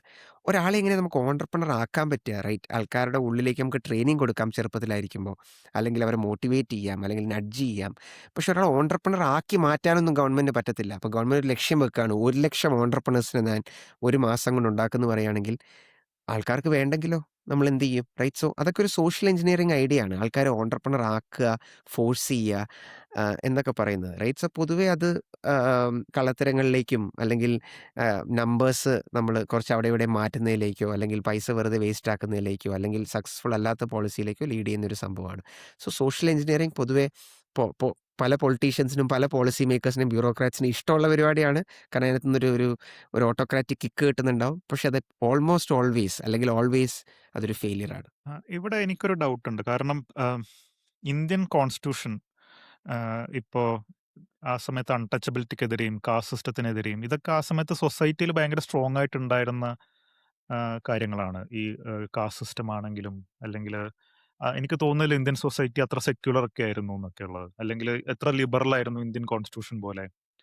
അപ്പോൾ ഇന്ത്യൻ കോൺസ്റ്റിറ്റ്യൂഷൻ കൊണ്ടുവന്നതും ഒരു സോഷ്യൽ റവല്യൂഷൻ അല്ലെങ്കിൽ ഒരു സോഷ്യൽ എഞ്ചിനീയറിംഗ് പോലത്തെ ഒരു ഒരു സംഭവമല്ലേ. അപ്പോൾ പക്ഷെ നമ്മളാരും അത്ര പ്രൊട്ടസ്റ്റ് ചെയ്തിട്ടില്ല. ഇപ്പോൾ ഇറാനിൽ കണ്ടതുപോലെ വൈറ്റ് റവല്യൂഷനെതിരെയോ അല്ലെങ്കിൽ അതിനുശേഷം ഉണ്ടായ ഇസ്ലാമിക് റവല്യൂഷനെതിരെയോ ഉണ്ടായ പ്രൊട്ടസ്റ്റുകൾ പോലെയൊന്നും നമ്മളിവിടെ അങ്ങനെ കണ്ടിട്ടില്ല. അപ്പോൾ അതെന്തുകൊണ്ടായിരിക്കും? അതെന്താണ് സ്വാമിയുടെ ഒപ്പീനിയൻ? എഗെയിൻ ഇതൊരു വലിയ കോൺവെർസേഷനാണ്. എനിക്ക് ഇതിനെപ്പറ്റി പറയാൻ കുറേ കാര്യങ്ങളുണ്ട്. പക്ഷേ അതിനെപ്പറ്റി പ്രൊട്ടസ്റ്റ് ഉണ്ടായിട്ടില്ല എന്ന് പറയുന്ന ഒരു സാധനം എനിക്ക് ശരിയാന്ന് തോന്നുന്നില്ല. എൻ്റെ അഭിപ്രായത്തിൽ ഇന്ന് ഇന്ത്യയിലുള്ള ഹിന്ദു റൈറ്റിൻ്റെ റൈസ് അന്ന് നമ്മൾ ചെയ്ത സോഷ്യൽ എഞ്ചിനീയറിങ്ങിനെതിരെയുള്ള ഒരു പ്രൊട്ടസ്റ്റ് ആയിട്ടാണ് ഞാൻ കാണുന്നത്. റൈറ്റ്? സോ അന്ന് നമ്മൾ ആൾക്കാരെ ഫോഴ്സ് ചെയ്ത് സെക്യുലർ ആക്കാനും, ഫോഴ്സ് ചെയ്ത് യുനോ മോഡേൺ ആക്കാനും ലിബറൽ ആക്കാനും നടത്തിയ ശ്രമം, ആൻഡ് ഗുഡ് ഇൻറ്റൻഷൻസോടെ നടത്തിയ ശ്രമം, ഇതിനെതിരെ ബാക്ക്ലാഷ് ആണ് ഇന്ന് ഹിന്ദു റൈറ്റിൻ്റെയും അപ്പർ കാസ്റ്റ് യുനോ റിസർവേഷൻസിനെതിരെയുള്ള അപ്പർ കാസ്റ്റ് ആൾക്കാരുടെ പ്രൊട്ടസ്റ്റിനെയും അതിൻ്റെയൊക്കെ ഒരു അടിസ്ഥാനം എന്നാണ് ഞാൻ കാണുന്നത്. സോ ആ സോഷ്യൽ എഞ്ചിനീയറിംഗും വർക്ക് ചെയ്തില്ല എന്ന് തന്നെയാണ് എൻ്റെ അഭിപ്രായം. എന്തുകൊണ്ടെന്നുള്ളതൊക്കെ നമുക്ക് കൂടുതലായിട്ട് സംസാരിക്കാം. പക്ഷേ ഇറാനിലേക്ക് തിരിച്ചു വരികയാണെങ്കിൽ ഈ സോഷ്യൽ എഞ്ചിനീയറിംഗിൻ്റെ പോയിന്റ് പറയുമ്പോൾ, യുഎസ് അവിടെ ഒരു റെജീം ചേഞ്ച് നടത്തി ആൾക്കാരെ മോഡേൺ ആക്കാൻ നടത്തുന്ന സോഷ്യൽ എഞ്ചിനീയറിംഗ് ഇപ്പം നല്ല ഇൻറ്റൻഷനോടെ അവർ ചെയ്യുന്നത് ആണെങ്കിൽ കൂടി ആ സോഷ്യൽ എഞ്ചിനീയറിംഗ് വർക്ക് ചെയ്യാൻ സാധ്യതയില്ല. ഈവൻ ഇറാനിൽ അവിടുത്തെ കൺസർവേറ്റീവ് ഗ്രൂപ്പ്സ് നടത്തിയ സോഷ്യൽ എഞ്ചിനീയറിംഗും വർക്ക് ചെയ്തിട്ടില്ല എന്നുള്ളതാണ് എൻ്റെ അഭിപ്രായം. റൈറ്റ്? സോ ഫ്രീഡംസ് ആണ് ഏറ്റവും ഇമ്പോർട്ടൻറ്റ്. ആൾക്കാർ സോഷ്യൽ എഞ്ചിനീയർ ചെയ്ത് ഈ ഡയറക്ഷനിലോ ആ ഡയറക്ഷനിലോ മാറ്റുക എന്നുള്ളതല്ല. എന്തായാലും ഈ എപ്പിസോഡിൽ ഇറാനിൽ ഇപ്പം നടക്കുന്ന സംഭവങ്ങളെ പറ്റി പറയുക, അതിൻ്റെ കൂടെ എങ്ങനെയാണത് ഹിസ്റ്റോറിക്കലി കണക്റ്റഡ് ആയതെന്നൊക്കെ മനസ്സിലാക്കുക, കുറച്ച് ജിയോ പൊളിറ്റിക്സിലെ കാര്യങ്ങൾ, പിന്നെ നമ്മൾ റെവല്യൂഷൻസ് എങ്ങനെ വർക്ക് ചെയ്യുന്നില്ല, അല്ലെങ്കിൽ എങ്ങനെയാണ് ശരിക്കും ഒരു ചേഞ്ച് ഉണ്ടാവുക, അങ്ങനത്തെ കുറച്ച് കാര്യങ്ങളൊക്കെയാണ് ഡിസ്കസ് ചെയ്യാമെന്ന് വിചാരിച്ചത്. ഈ ഒരു കോൺഫ്ലിക്റ്റ് അല്ലെങ്കിൽ ഇപ്പം നടക്കുന്ന ഈ പ്രശ്നം ഇനിയും കുറേ കാലം കണ്ടിന്യൂ ചെയ്യാനുള്ള സാഹചര്യങ്ങളൊക്കെ ഉണ്ട്. യു എസ് വിചാരിച്ചതുപോലെ ഈ ഒരു ഈസി റെജീം ചേഞ്ച് എന്തായാലും നടക്കുന്നില്ല അല്ലെങ്കിൽ നടന്നിട്ടില്ല എന്നാണ് മനസ്സിലാക്കുന്നത്. അപ്പോൾ ഇനിയും പുതിയ വാർത്തകളും പുതിയ കേസസും ഒക്കെ ഉണ്ടാവും. നമ്മളപ്പോൾ ഇപ്പോൾ ഉള്ള സിറ്റുവേഷൻ വെച്ചിട്ടൊന്ന് അനലൈസ് ചെയ്യാം, മനസ്സിലാക്കാൻ ശ്രമിക്കാം എന്നൊക്കെയാണ് വിചാരിച്ചത്. എല്ലാവർക്കും യാഹ്. ഈ എപ്പിസോഡ് ഇഷ്ടപ്പെട്ടെന്ന് വിചാരിക്കുന്നു. ഇത്രയും നേരം കേട്ടതിന് thank you. Bye. Thank you. By.